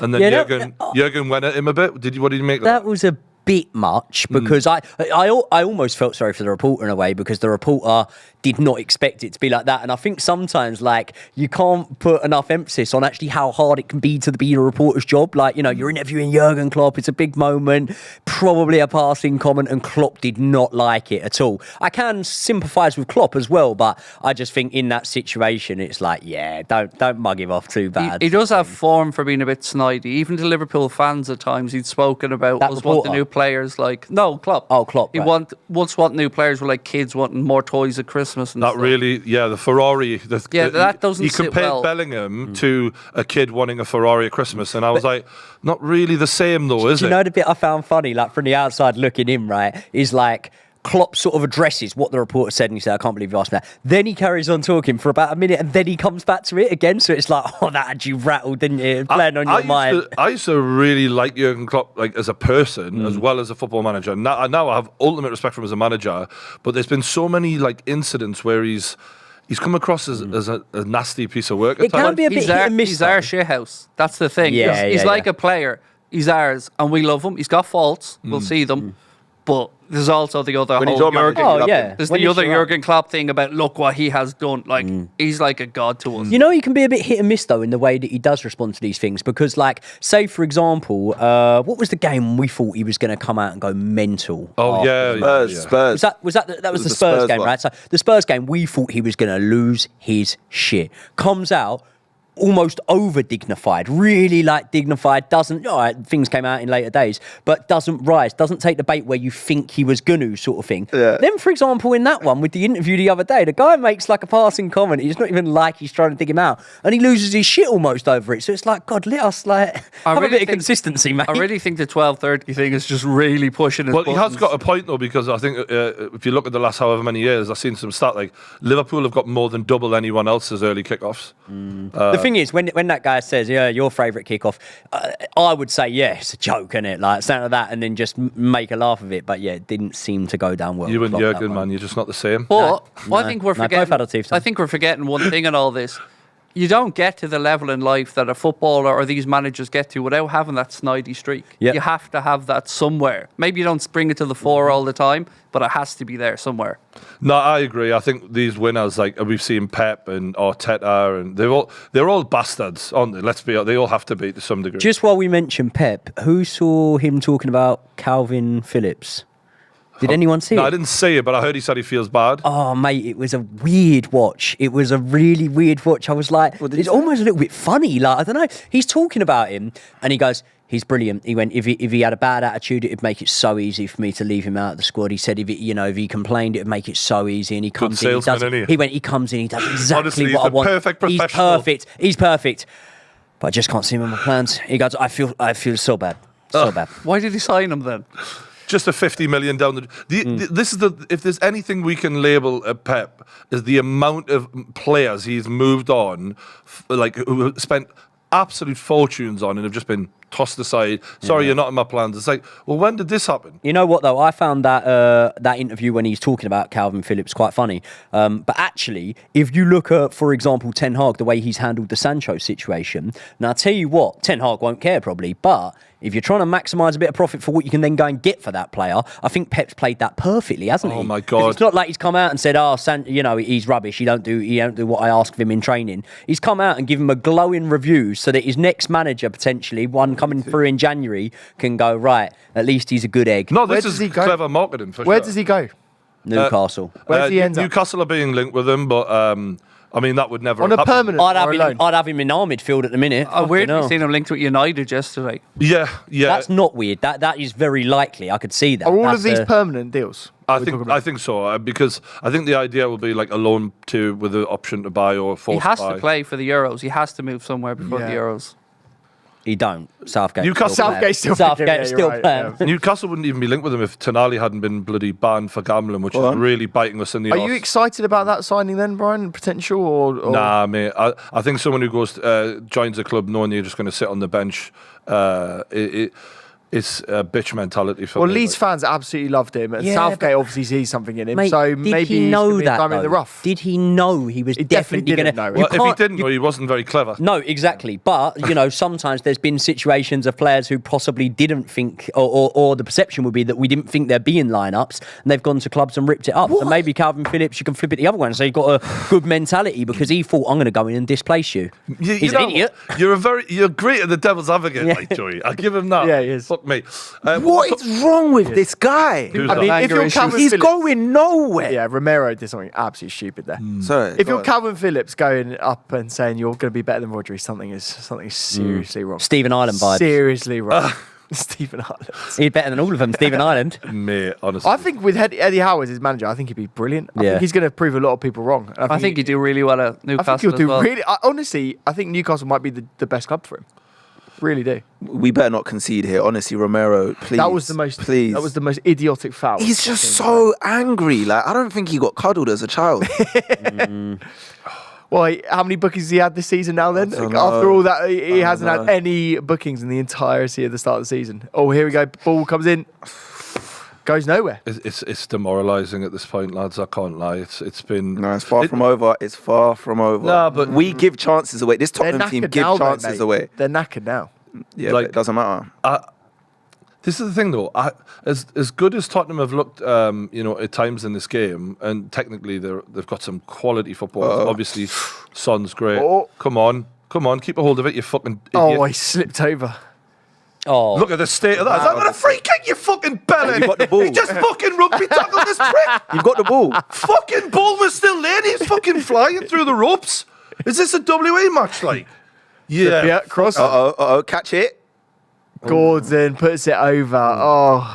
Gordon Bennett. It's improvement Do you know from you what? guys, Yeah, though, you're second getting half. chances here. You're Improved. getting chances here, Brian. You're actually attacking now. I don't like watching really bad level football. I try and avoid it. That's what the one saving grace I had when the Everton game finished the other night. I thought, fair enough, yous have won, but fuck me, yous are horrendous to watch. I don't like Goodison. I don't like anything about this club. Just let me get the fuck. We've lost, fine. Get the fuck out of here. Let's never look back, because shit football is brutal to watch. And right now we are playing shit. And I thought that the Steve Bruce era was over, but it's pretty much. But half of these were Bruce players, so I suppose that makes sense. Not to rub it in or anything, but I've just read a couple of comments in the chat saying that Sunderland do have a chance against Newcastle. How do you feel about that? Well, if we're this fucked, they're probably right. To be fair, They're playing him in the cup. They got him in the cup. Do you really think they got a chance, though? They've got Bellingham's brother up front. Apparently, he's a right little diamond. Yeah, Is he a striker? Is he? Job. Apparently, according to Bellingham himself, he says he's got the potential to be a top player. He's not bad. He's not going to say shit, though, is he? Like, you know what I mean? To be fair, he's probably telling the Madrid lot to fucking keep an eye out. Yeah. Tell you who aren't playing shit. Villa. Oh, is he injured? Yeah.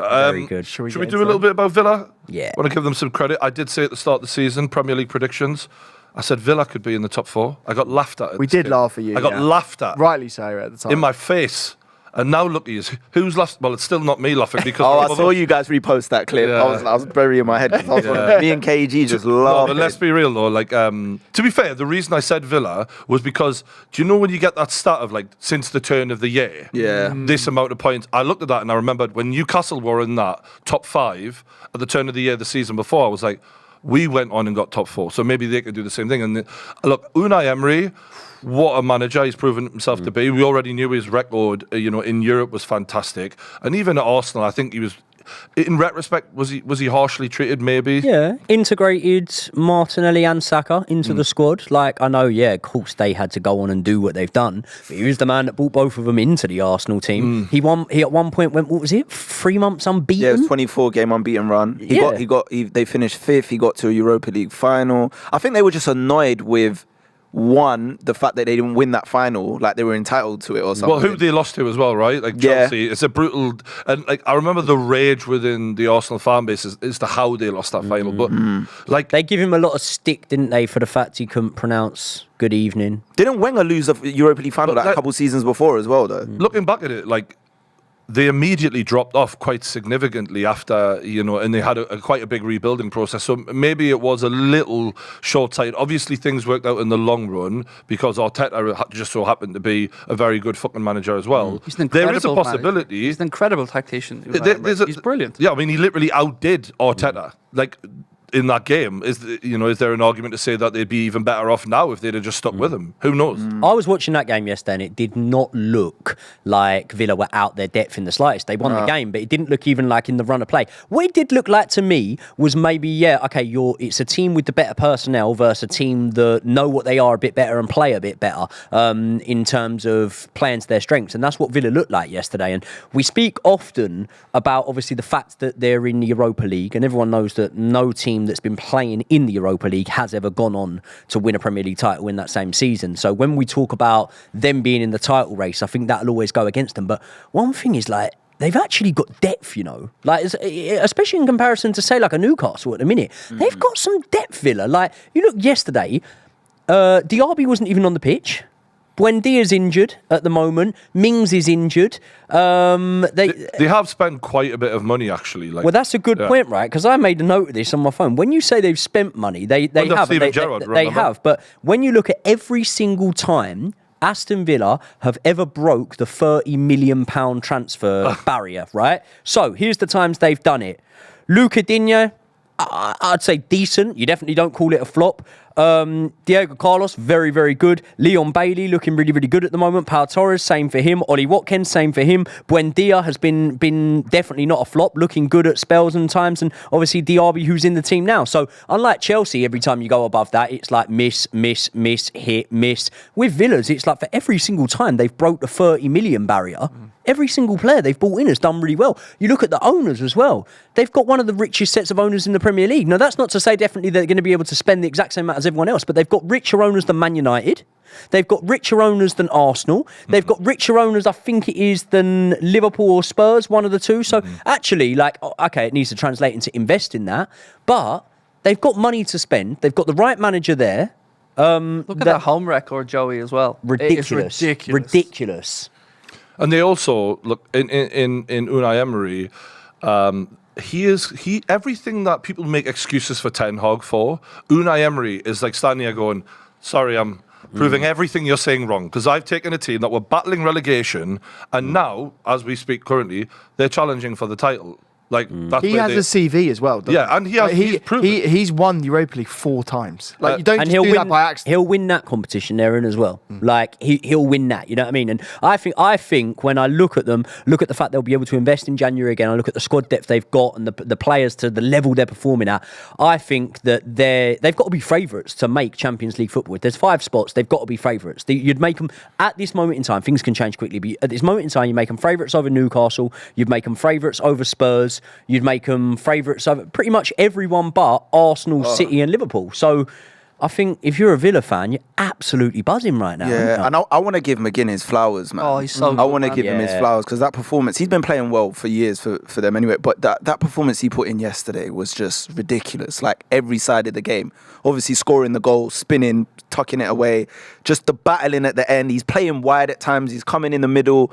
I don't think people speak about McGinn enough. I don't know if it's because the way he looks. He doesn't look like a footballer. Even his name is pretty standard, bog standard dude, right? Yeah. It's not flashy, but the guy can do everything. He's a very complete footballer. He is. He's so strong as well. Strong. He's deceptively quick as well. Like he doesn't look like he's quick. He's kind of like. Yeah, I think one of the most impressive things about Villa is when you look at their backline, like having Carlos and Pau Torres. Then I said it when Pau Torres was brought in, I thought that's a brilliant signing, you know. But sometimes you look at signings, you think they're brilliant, and it doesn't fit in. But actually, those boys, when you see that backline, it's so good. It's no coincidence at all that they've caught teams offside. I think it's like double. They're the most, and I think it's like double the second. You know what I mean? They're reading the game very well. Organised, like literally. And what a keeper as well in Emery. Oh, mate. Did you see his interview after the game when he was He's so good, isn't he? I love it. He's got personality, like, and he can take it on the chin, but when they said, what do you think is going to happen? He was like, I'm a believer. We're in this. And it wasn't overconfident, it was just the perfect way to say it. And Ollie Watkins, I did write this down, 8 goals and 6 assists in 16 for Ollie. I mean, that is... insane levels of delivery from a striker. And right now, fuck me. Richarlison's in here. Yes! Richarlison double! I'm dreaming. 2 goals with his feet. Yeah. Looks like Lascelles went down injured there. 2 goals with his feet. This guy only scores with his head. Are we believing in the process again? Why is he not playing on the wing? We are. We're firmly on board. If we could get... Look at him. He's the kind of player you hate when he's not your player. You've played exactly how you've played the entire season. You've played attacking football. You pressed hard. No, second half against West Ham, we didn't play like this. We didn't. He's milking this. Dropped off against Wolves. We dropped off. There were games where we played good in the first half. Second half, we just dropped off. Didn't have the intensity. Wasn't playing good passes. Oh God! But this is Ange's philosophy in action, isn't it? He didn't even control that well the first time. You think you caught the keeper by surprise? You took that quickly. You braving the keeper here, Brian. I don't know. I think he's in a bit two minds. The keeper. Mate, the keeper has had a stinker. He's in 2 minds. He's like, shall I go? Shall I drop back? What should I do? He comes. He goes. He doesn't know what to do. He's fucking shit. Him through the legs. Oh, still goes through the leg as well. Mate, he's fucking shit, Dubravka. Do you know what? It never surprises me how good strikers are putting the ball through a keeper's legs. They are geniuses of figuring out exactly that space. Well, that's game over. I love when the players go over and just manager, I'd love to see him. They don't do that for 10 I want to halves. see him lose his shit at least once, though, Ange. I want to see him in an interview just absolutely losing. Because I've never even heard him shout. It's weird, isn't it? Like, as a Chelsea fan, but I love Postecoglou. Do you know what? He's the sort of bloke you'd want to have a cuddle with, isn't he? Like, he's just a cool uncle. He's just a nice bloke. You like cuddling blokes? Okay. He's one I would like to cuddle with. I wouldn't like to cuddle Ten Hag, but just for Ange, I'd do a lot more than cuddle. I feel like this is unfortunately, it's probably a healthy humbling for Newcastle right now of like, you know what, we're bit off far more than we could chew this season. And this is going to be quite an interesting way to see how Eddie and the lads generally deal with what we're going through right now. Is I've never known Eddie's teams, and look, I know their reasons for it, and I know they're tired, yada, yada, yada, too many fixtures, 11 fit players, yada, yada, yada. We're just not playing well, though, and mentally, I am, look at the fucking leg break. I mean, Trippier is dead on his feet. They play some nice stuff. Richarlison's actually looked good today. They do play some nice football. Oh! Inside of the post it hits, it comes back out. Brennan can't score a goal to save his life right now. God, how did that not go in? I don't know. I feel this guy. My concern, because I've had a lot of experience with watching Newcastle United lose games, is when you start losing, you know, a little too regularly, it becomes an unhealthy habit, and it also gets the heads of the players to go down. And there's going to be a mental battle there for Eddie to deal with these lads in morale of, can you get them back up for it? Can you come again? Can you recover? Like, because, yeah, there are reasons for what's going on. We're all over the shop right now. We're a shambles. And yeah, I understand why this is happening, but still, can you, when the things that are wrong are right, and you get loads of players back, and you know we obviously get knocked out of the Champions League, can you then come again? Because sometimes the damage can be done to a point where you lose too many games, the team cannot be quite right again. After that, that's my main worry. Are you expecting much in January? I haven't got a clue, mate. To be honest, I know we're linked with players. We're always linked with players because we're the Saudi club. But the reality is, because of the abuse of FFP, I think we're watching our arses big time, because we don't want to be getting dock points like Everton and Man City. Whatever's going to happen to Man City, who knows if they'll even get punished. They're being allowed to roam scot-free. But I think we're going to be extra careful, I think. So I'm not expecting major changes. We're bringing on Longstaff and Wilson now. Feels pretty pointless. We're bringing off one of the most piss poor footballers. He had a bad game. I'll be real. He had a really bad game. This isn't this is. Here's the thing with Almiron is we're looking at someone who occasionally does something magical, and 99% of the time is a shit player who works hard but can never. I don't know. We gave him a new contract recently. I thought, fuck me. How many years?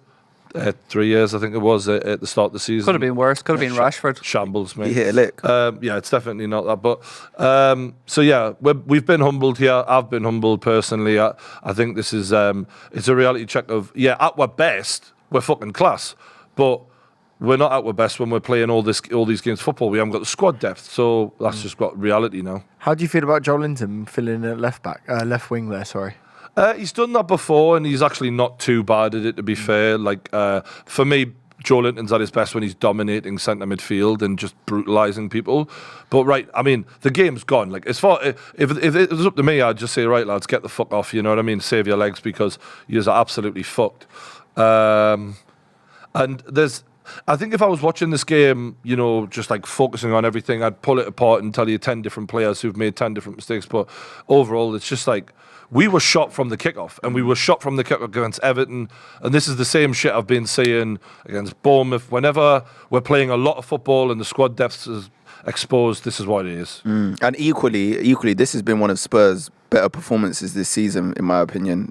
Everyone's just been on their job, and they've had this kind of fire in their belly. You guys had a point to prove. So I think it's a bit like Newcastle last season, a bad storm. When we played Spurs, it was the opposite. We got them at their worst, and they got us at our best. Yeah. We're careless with the ball right now. We're giving it away. The amount of time we're still trying. Shut up shop, lads. Stop being stupid. Stop trying to get back in this game. It's 3-0, man. Mauricio Pochettino's had a few words to say after today's match. This was a game we needed to play and needed to win. It's a problem we need to check. We need to analyse the reality. We need to try and improve in the next transfer window. So he's pretty much the window himself. He's brought up the window himself. We need to try and improve in the next transfer window. Pretty much saying that the personnel he's got at the moment isn't up to scratch. So again, it's not exactly what you were saying in terms of like throwing players under the bus or blaming the players. But again, it's pretty much saying there the ones I've got aren't good enough. Also, I don't know whether I'm reading too much into this, but this I perceive could be almost writing off the season, which I know we know, but we'd want the manager to keep on with it. It's a new project. It's a new team. Too many circumstances. It's tough to explain. Too many problems and circumstances for this season. It's not easy to build something new. Well, he guaranteed European football and came into the project. Yeah. It feels like I think at the start of the season, you're always going to come in and say that we should be challenging for European football. We should be right up there. But I think deep down he knew it was going to be difficult. And I tell you what, recently in the last few weeks, he's been very much walking back on that. That's not the first time he sort of said we're in a transition. We've got moments to improve. We still need to do a lot on and off the pitch. So, but you surely got to realise when you hear Pochettino talking about January transfer windows to us mere mortals who haven't had £1 billion to spend. It sounds ludicrous. Yeah, and that's what everyone will think. But then at the same time, if you take the feeling of it being unfair out of it, do you not look at Chelsea and go, you do need a few more players of a certain age? I do. I mean, watching you. I think you need a better goalkeeper. When you're losing to Everton, yeah. Yeah, and when we also talk about Pochettino sort of changing his stance on his expectations, when do you see someone's character? When it's tested. So ultimately, one of the main things that is going wrong for us in this team is actually our character, right? And obviously at the start of the season, when he's only seen us in pre-season and in training, he's probably looking at this collective and thinking, we've got some fantastic talent here. Like, of course we should be challenging. And it's only when it's come to the point when we've seen character tested, that's when he's probably now realising, yeah, these boys are good talents, but they ain't got the battle for it. They're not battle worn anywhere near enough as they need to be. So it's a concerning one, isn't it?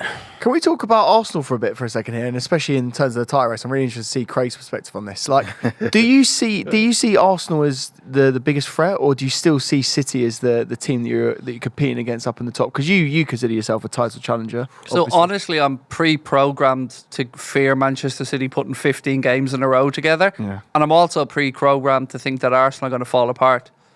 I don't think look, Mikel Arteta has done an amazing job. The signing of Declan Rice was huge. Odegaard is having a poor season, but they're still there. Arsenal have to be there or thereabouts. They have to be. They have enough talent to justify it in that squad. I would disagree with my friend to my right here about their Champions League hopes. I don't think they've any hope of winning that. That off camera, but yeah. But I do think they've earned the right to have respect. I wish their fans would just taper it down a little bit, though. I'm worried about Arsenal. About being title challengers. I'm worried about them this season. Why about winning the title. Why? Because I think they can genuinely win this title this season. You know, I thought last season was just, an anomaly. I thought they were playing out their skin. Obviously, they were getting better every season. Arteta was building something. But I thought that was their window opportunity to win the title last season. I thought this season, Liverpool would probably be back. And we didn't know what Man United would throw up after finishing third. We didn't know where Chelsea would be. But Arsenal being where they are now, when I watch them play, even though they lost to Villa, it's just like everyone on that team knows their roles inside out now. They've been together for a while now. Arteta's been coaching them for 4.5 years. It took, Klopp 4 years to win his first title, or what was it, 4 or 5 years? Europa League final, we lost.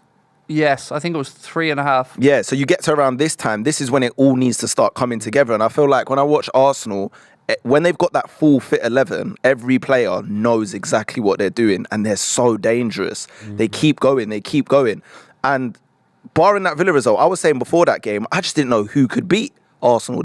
Even when they didn't play well, which they haven't played well much this season, they're just so much harder to beat this season than last season. Even in the games they've lost, they lost against Newcastle and they lost against Villa, was 1-0, both of them, in the closest. And both Newcastle and Villa had to ride their luck. And even just to get the ball off Arsenal sometimes is Arsenal. But Arsenal rode their luck though at times. Luton, just the game before. Well, you can say that, but 2 years ago, Arsenal wouldn't have won that game. And now with Declan Rice and that belief, you talked about Liverpool and late goals. Were any of us surprised when he ended up scoring that? He's a special player, Declan Rice. I think we're looking at like one of the best, But also, I don't wish it on anyone. Maybe Arsenal a little bit, but they ain't really had injuries. They ain't had any long-term bad. They've been them. Yeah, but like look at Newcastle, look at Spurs, look at certain teams. Even Man United, as much as they've been shit, regardless, loads of injuries. Like every team's been contending with sort of injuries with like 3-4 players plus. Arsenal, it's just been like one here and there for little bits of time. Odegaard 2 matches.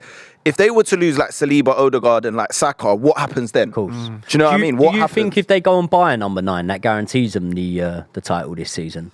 Because obviously there's a lot of talk about them going for Ivan Toney. Ivan Toney's made it clear that he would go there. If they go and get Toney and Toney comes back to the ability and the level of performance we saw from him last year, I know you can never see it guaranteed. He's more prolific. Does that make them strong favourites this season? It makes them stronger, for sure. I don't know about favourites, but I think he's a more prolific than Nketiah and are we saying Jesus. in the Arteta system that he gets more out of Toney than he gets out of Gabriel Jesus? I think Tony's more of a goal scorer. He's just more prolific. But I think the difference is under Arteta. Because I think Tony's going to have to do stuff that he isn't used to doing in a Brentford team for Arteta. There's certain things that he'll have to do different. I think Tony is, from watching him, like I watched him last season against Newcastle, it was one of the most complete centre-forward performances I've seen against Newcastle in my life. I was like, we had him. Where the fuck was this? The comparison that will be made as well is like when we were all saying, are City better with Haaland? Tony's nothing like Haaland in terms of what he contributes in build-up play, how many touches of the ball he has, how often he's actually involved in the gameplay rather than just being on the end of stuff. And listen, that's not me downplaying Haaland. Haaland's brilliant. Any club would be lucky to have him. Player. But Tony's a completely different player. So I don't think it would be a like-for-like situation where you could compare it to, would he make them worse in a way that some people were arguing that Haaland could make City worse. Can we talk about the Pep situation then? Because he's came out with a quote about expectations, and I think he is feeling the pressure naturally. Like we've never seen them kind of stumbling as often as what they are, and not then even though they've got the strongest squad in the league, it's looking closer than ever. And obviously Liverpool and Arsenal are making statements a lot. He said what they demand of us, meaning the media, they didn't demand of our friends at all. There is only one team in the Premier League that is going to fail to win the league, and that is us. The rest, if they win, it is a big success. In the end, if they don't win, Arsenal, Liverpool, Chelsea, everyone, it is normal because City should win. It is unfair and it is difficult to handle that every week. Now, I mean, mind games. I understand that, but equally, like, are you forgetting the 115 charges against you for literally outspending everyone like a maniac and literally compiling the best squad? Like, when Pep moved in, you already had the best squad imaginable. We had all of these De Bruyne, Aguero, company, all these Yaya Toure level players or whatever, and then you spent $1 billion on top of that. And then you discarded some of those and then kept spending anyway. Like, that's why the expectation's there, because you had with Bayern Munich, like you had with Barcelona, you've got everyone else outgunned. You're the favourites for that reason. But interestingly, this season, I've been mentioning in previous weeks that I think the biggest thing that City have changed is losing out on Mahrez and Gundogan. And interestingly, I looked at the goal involvements, and obviously De Bruyne being injured is being a part of that problem. In terms of, like, we talk about what a system manager Pep is and how he relies more on a system than necessarily individual brilliance. I think what we're learning is just like every manager, Pep needs big players to show up in big moments and carry him.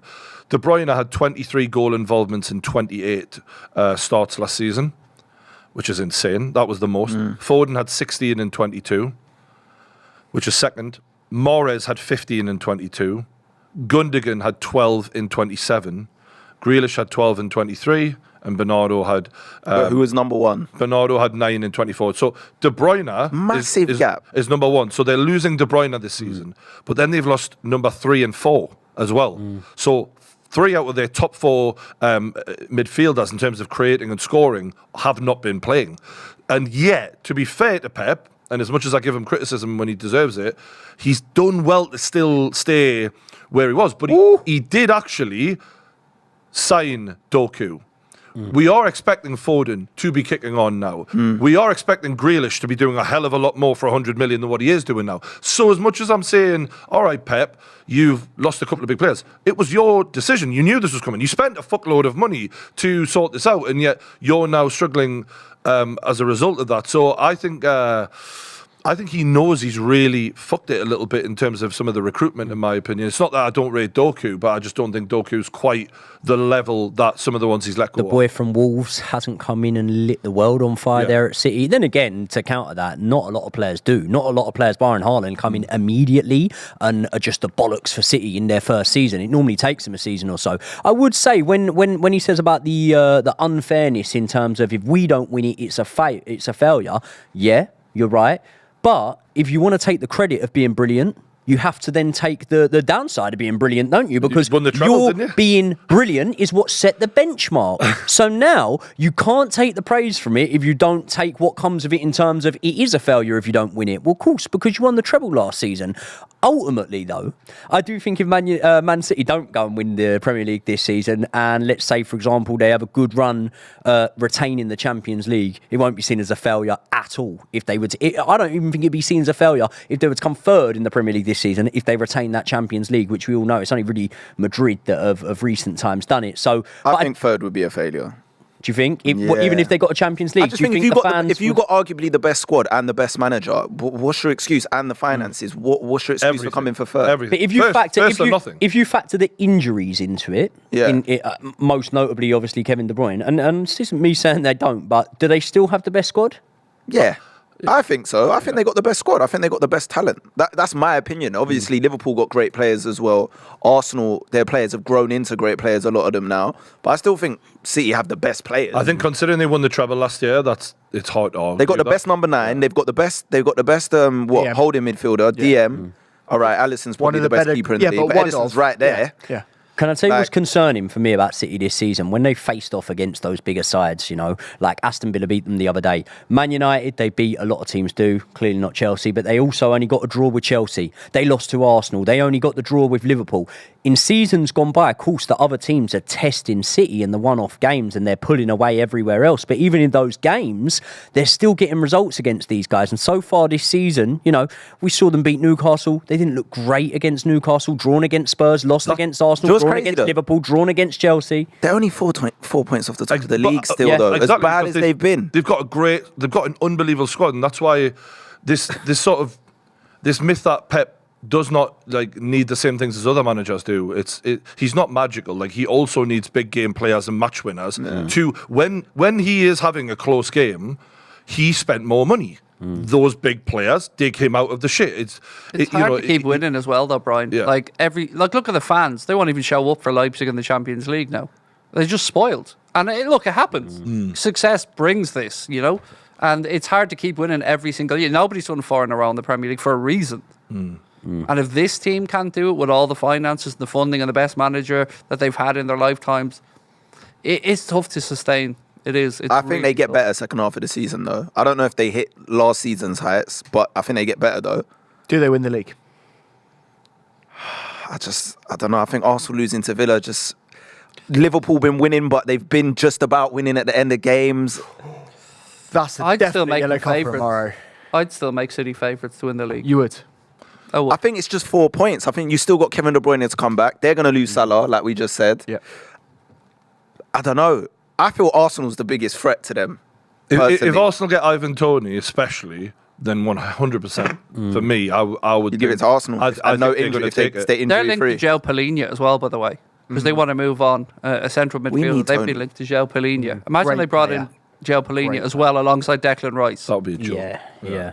I would still say Liverpool are the team that City need to be most fearful of just because of know-how. I just like to look into the past and go, right, these guys know what they're doing. They have done it before. Even in the season they didn't win the league before, they've amassed a ridiculous amount of points. And I just think that Klopp knows what he's doing with his side, and I think Liverpool will be the closest to him. He wants a GBH card. That is a red. He's really... Romero are they checking it now? Are they checking Brian, how do you feel about that? That was a disgusting... Can I just say something? If you get a red and miss a straight red and miss 3 games, again, come back for 2 games and get another red. You honestly, you need to see a psychologist at this point. No, seriously. But you love this guy. I'm so tired of watching Newcastle. Did Bruno lean his head in? Yes, he did. Did he lean his head in? Silly. That was silly. Has he got away with it, though? Oh, okay. They're not giving he got anything. away with it. Oh, come on. He did lean his head in, though. That was an awful tackle from Herrera. Honestly, at least the yellow. I'm willing to bet that Newcastle are one of the hardest done by teams in the Premier League in regards to not the biggest moments. I know that everyone has but when I watched Everton just kick the shit out of us the other night, and the referee gave 3 yellows the whole game, I'm like, it's fucking ridiculous. Like there's some referees that are giving. He could have calmed that game down so much earlier, and yet they were allowed to just kick the shit out. We've seen tackles this season where players have got the ball and then got the man that have been given as a straight red, and that challenge that could have been a red. That was awful. Studs right on the back of your leg. I've given up on referees. I've given up on VAR. Like I have. There could have been 2 reds. The whole thing is such a shambles that I'm not relying or expecting. I go into every game expecting the worst referee possible, and I'm never disappointed. That's the best way to do it. Here we see it again. Look. That is disgusting. He's got nowhere both near his the feet. ball. He grabbed on that foot, and then the other one's off the ground. Oh yeah, I didn't see the back leg either. There was Curtis Jones getting sent off for winning the ball. Yeah, and then I see that. I know, it's infuriating. We had one with Gusto earlier on in the season. Do you think referees are like, obviously they're human beings, but do you feel like they think, he just had a red card, maybe? Do you think they take those things into account? Well, Mike Dean was chatting stuff like that on Sky Sports, wasn't he? Where he didn't want to dig out his mates. They definitely are thinking at that level. Yeah. Said sometimes you don't want to call them over if you think they're coming under a lot of criticism. So I think definitely. Like if he never got a red card a few games, he might have probably got a red card. Oh my God, he's just given a yellow. That fat fucking skinny fat bitch. Yeah, he's got the Nate Diaz body. You skinny fat little bitch. He has. He's got the Nate Diaz body. He'd love the Nate Diaz body, mate. He would. What is going on here? What are we?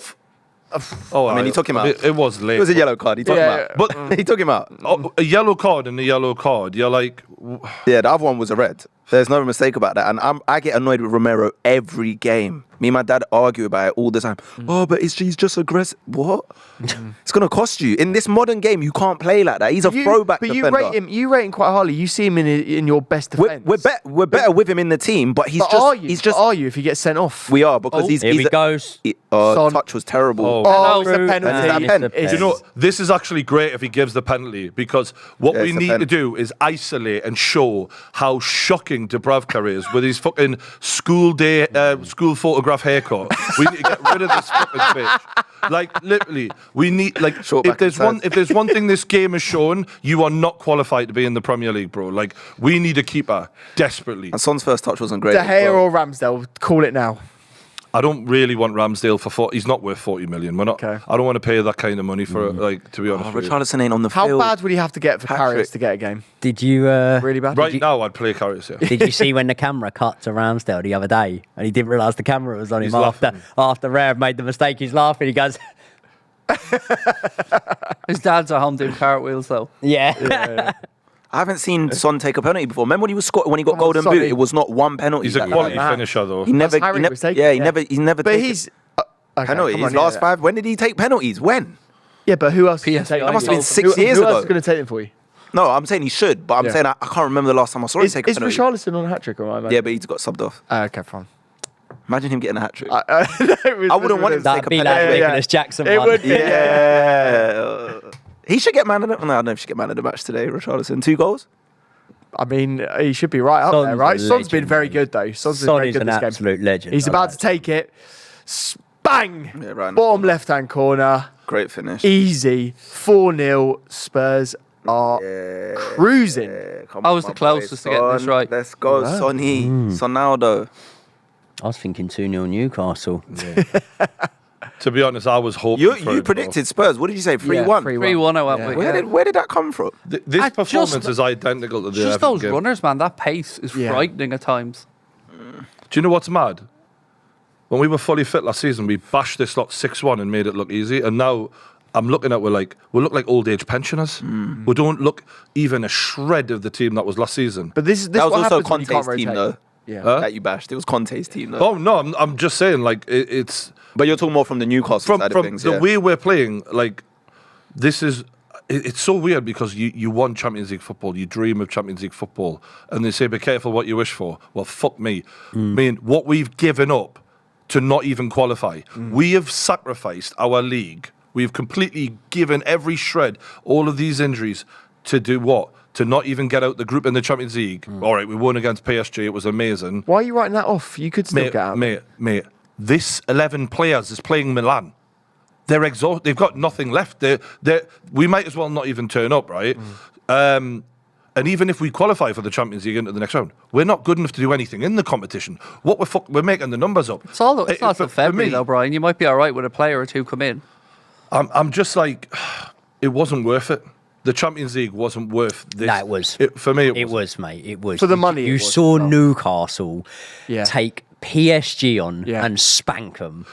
I think if you could write your own storyline, and that like life would be great if you could do that. I'd go, you know what? Can we just wait until we're actually ready for it, so we don't get because right now, no offense, we're losing games to teams that I know at 100% Newcastle, 100% Everton, 100% Spurs, 100% Newcastle. I believe we batter some of these teams, right? To be fair to Spurs, they've been fantastic this season, so maybe not, especially away, right? But I'm looking at how below par we're playing, going, well, if we didn't have Champions League, fuck me, we wouldn't be turning up like this. Yeah, like we look like a shell of the team that we can be, and it's not because Eddie's done anything wrong. It's not because the lads have done anything wrong. That we're not, going like we're not a team fucking spiraling out of control. We're just shot, and it like I'm used to seeing us lose, but not when it's like for this reason. Yeah, normally we're just shit.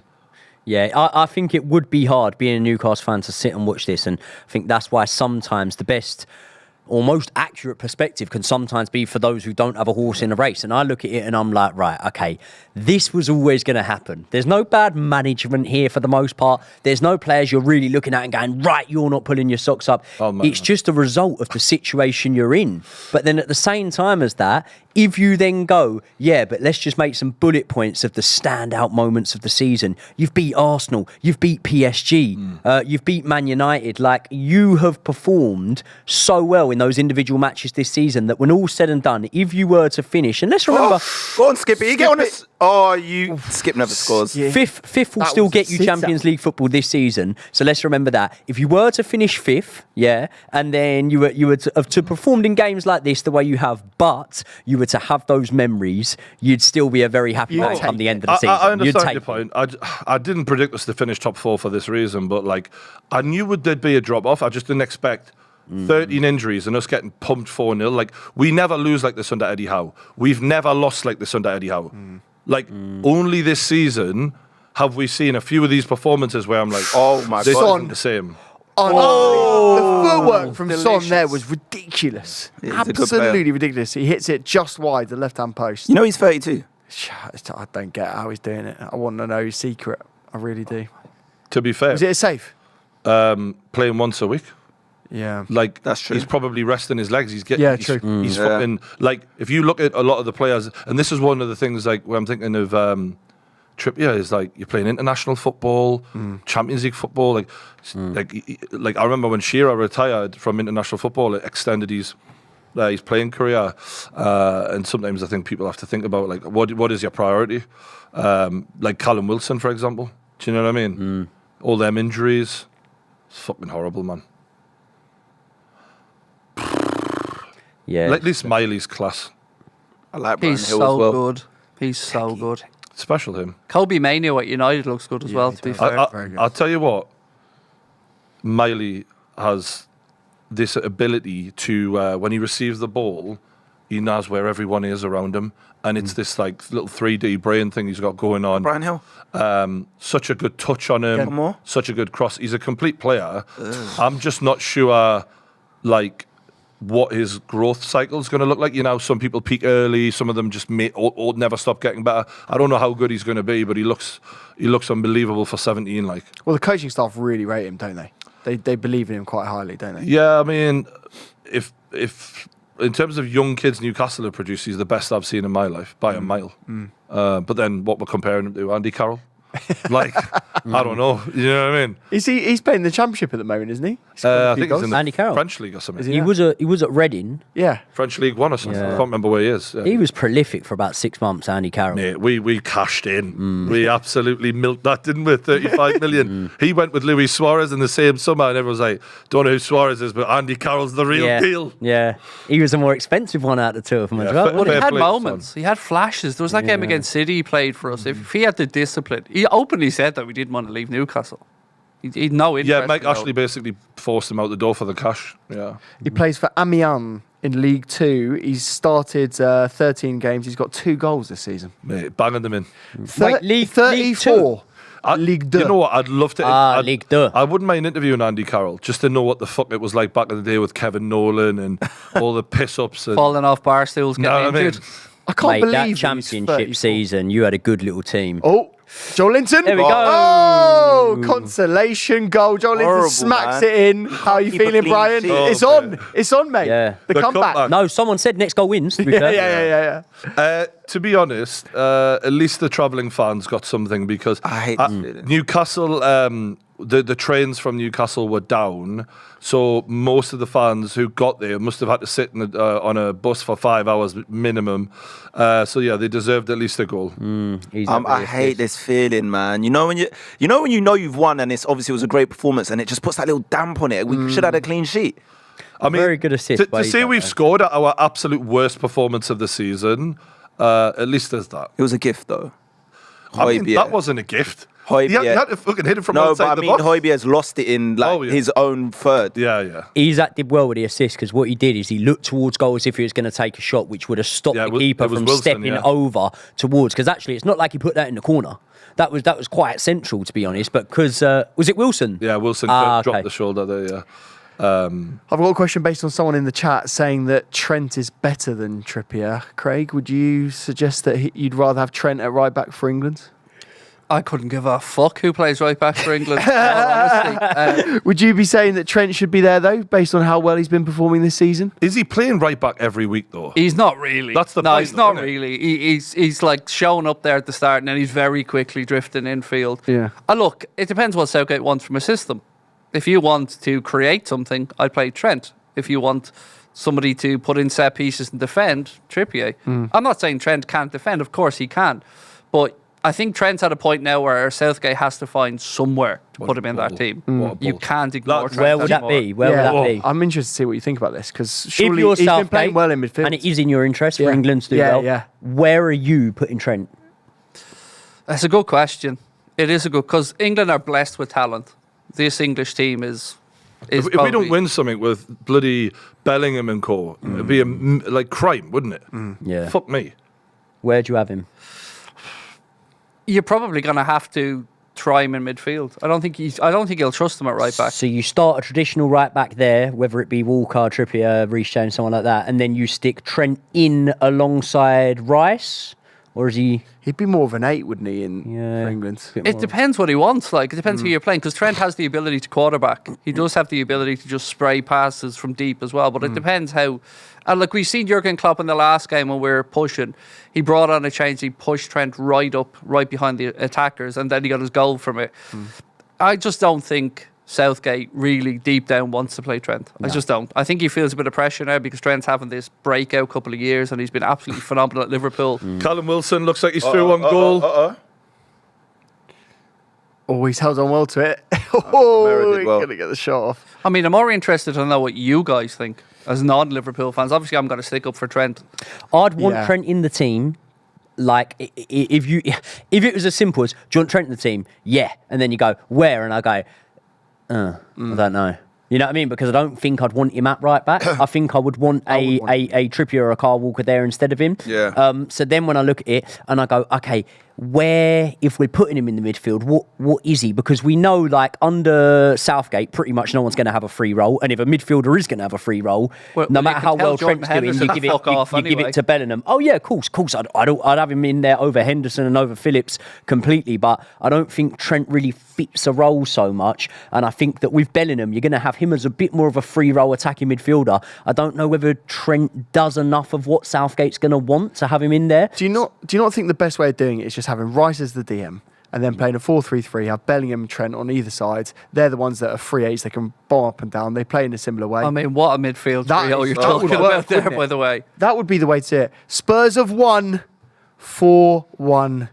Needed them. There's a bit of after. I thought that was Romero starting to fight. Yeah, what is going on here? It's standard Joe Linton. He pretty much wants to fight after every match, to be honest with you. What's going on? It's Vicario and I'd pay good money to see Jolton Romero, though. I won't lie. Fuck me. I'd put Joe Linton against any Premier League footballer in a fight. He's a fucking beast, mate. He bullies everyone. He's an absolute nightmare. But unfortunately today it wasn't enough. Credit to Spurs, perfectly played. Amazing, to be fair. I think they just absolutely flung out the traps early on, and our legs are just weren't ready for it at all. Blitz were Son in particular, one of the greatest players to play in the Premier League, arguably. Like Spurs now only 3 points behind Manchester City. Man City have got to go to Crystal Palace, I think, next weekend, which, they haven't always had the best record against Palace. I can remember Palace having a couple of wins against them. So we got Forest away. One little question on Aston Villa. Best case scenario, what happens with them this season? For me, what's really realistic or best case? Best case. But like, what's possible within the realms of your imagination? Like, what can you imagine them doing? Like, them, if everyone stays fit and everything just goes well, how good can it be? I'm saying third. I can't see them cracking the top two, if I'm honest. I think fourth. No, I think, we've lived through Leicester winning a title. I think best case scenario, they keep it going and they're up there pushing for a title. But do I think the best case realistic? You've got to look at realistic scenario. Liverpool, I would City, say Arsenal. I would say realistic. I just can't put them above Arsenal or Liverpool, and despite where they are in the league, I can't put them above City. So realistic is fourth. Do they finish above Spurs? Yeah, they could. Yeah. Will they? Could or will they? I think they've shown more consistency than Spurs.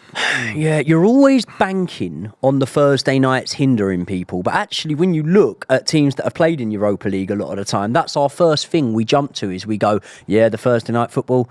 I don't know, man. Unai Emery, if you look at the teams he's won competitions on Thursday night football with, he's always finished all right of them in the league. I don't think it's going to hinder them all that much. Are they losing any players to African Cup of Nations? Is that Diaby? Is he going there? Who is in their team? Let's have a check. I don't think they are. If they're not, then because Spurs are going to lose players to African Cup of Nations, and obviously Son, which is as we've seen today, a massive miss. Yeah, been in the Asia Games, so I'd give Villa the edge just purely because of that. I don't think they do. I don't think they are missing too many players. Definitely not out of the team that played against Arsenal. I think if we're going on best of the rest at the minute, and we're including Man United, Newcastle, Spurs, obviously maybe a Brighton and God knows, definitely not Chelsea. But if we're including those sort of teams in that, at the minute, of course, it's easy to say this, sitting here off the back of a week where they've beat Arsenal and City. But Villa are quite sort of comfortable in where they're sitting at the minute. They're doing the Newcastle of last season, right? Yeah. They're proving that.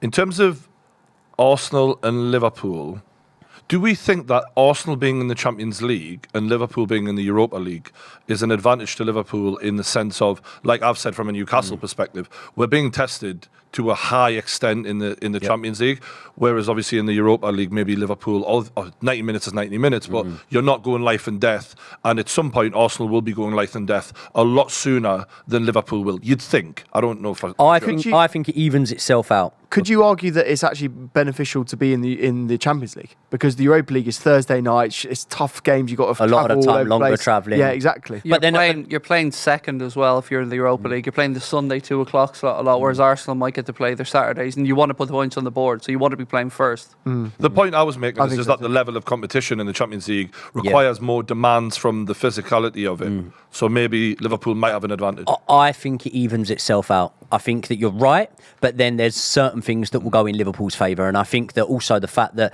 let's be honest, Liverpool have come through their group top, and they haven't even really had to always be starting their star names in that competition. They have got good amounts of depth, especially in the attacking areas. Liverpool, so I think it sort of evens itself out. But do you know what I would say?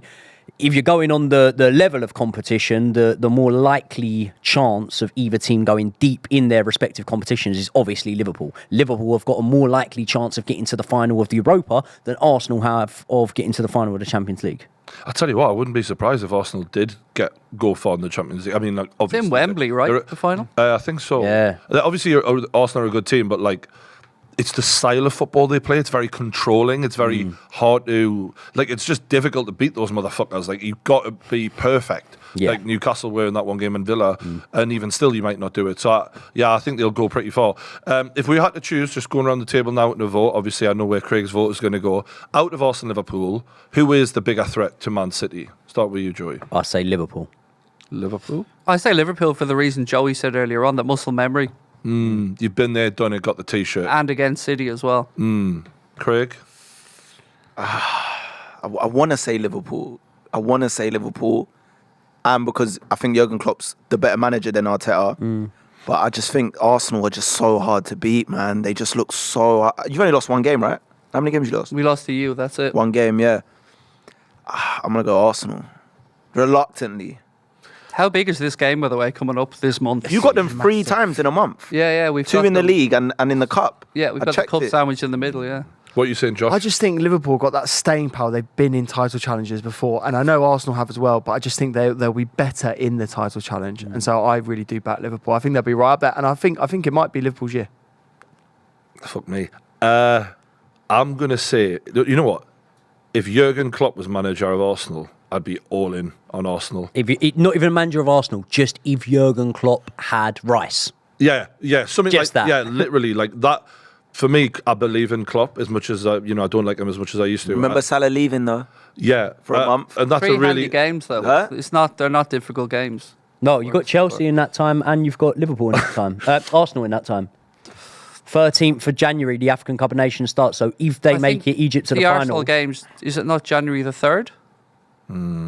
We'll find out. I don't know. I just know Salah's gone for a period of time. That's all I'll tell you one thing, though. I just think law of averages wise, like, if when all's said and done, the brilliance of Jurgen Klopp and what he's done for the Premier League over years, if at the end of it you said all that, but he only won the league once, I'd go, nah, surely not. That's my biggest fear, mate. I've One in said 7 that is all bad. along, is to look back at this time with Klopp and have won. Well, don't worry. When Man City get convicted, all of the titles will be given up to you anyway. So. Yeah, you go. Yeah, no, convicted. That's a great point. Like Klopp's greatness deserves a legacy more than what he has been given, but obviously he was competing against a team that were outspending him like 4 times. No, that's a big deal. And when you've got it is a big deal. You get what you win, and that's rich coming from me as a Spurs fan. But you get what you win. That's it. Yeah, but I've got to go and win it. I just think the fact that the charges are there, the money, it does have. It helped them. It helped Pep massively. But I'm going to say Arsenal for me. But it's it's razor close. It's that after playing Arsenal and Liverpool both at St James's, I think that was quite a you learn a lot.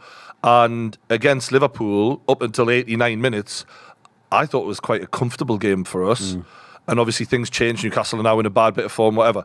Against Arsenal, we really struggled to get a kick of the ball at times. I mean, it was another level of control. I think Liverpool are in a different place than what we were.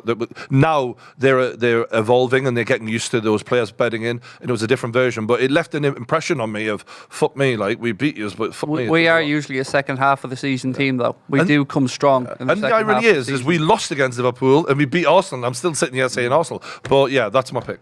Yeah, we're going to leave it there. Big love to everyone who watched this show. Big thank you to Craig for coming all of this way, hanging out with the lads on the kickoff. Go and watch his streams on the Anfield Agenda, and we'll see you next week. Cheers.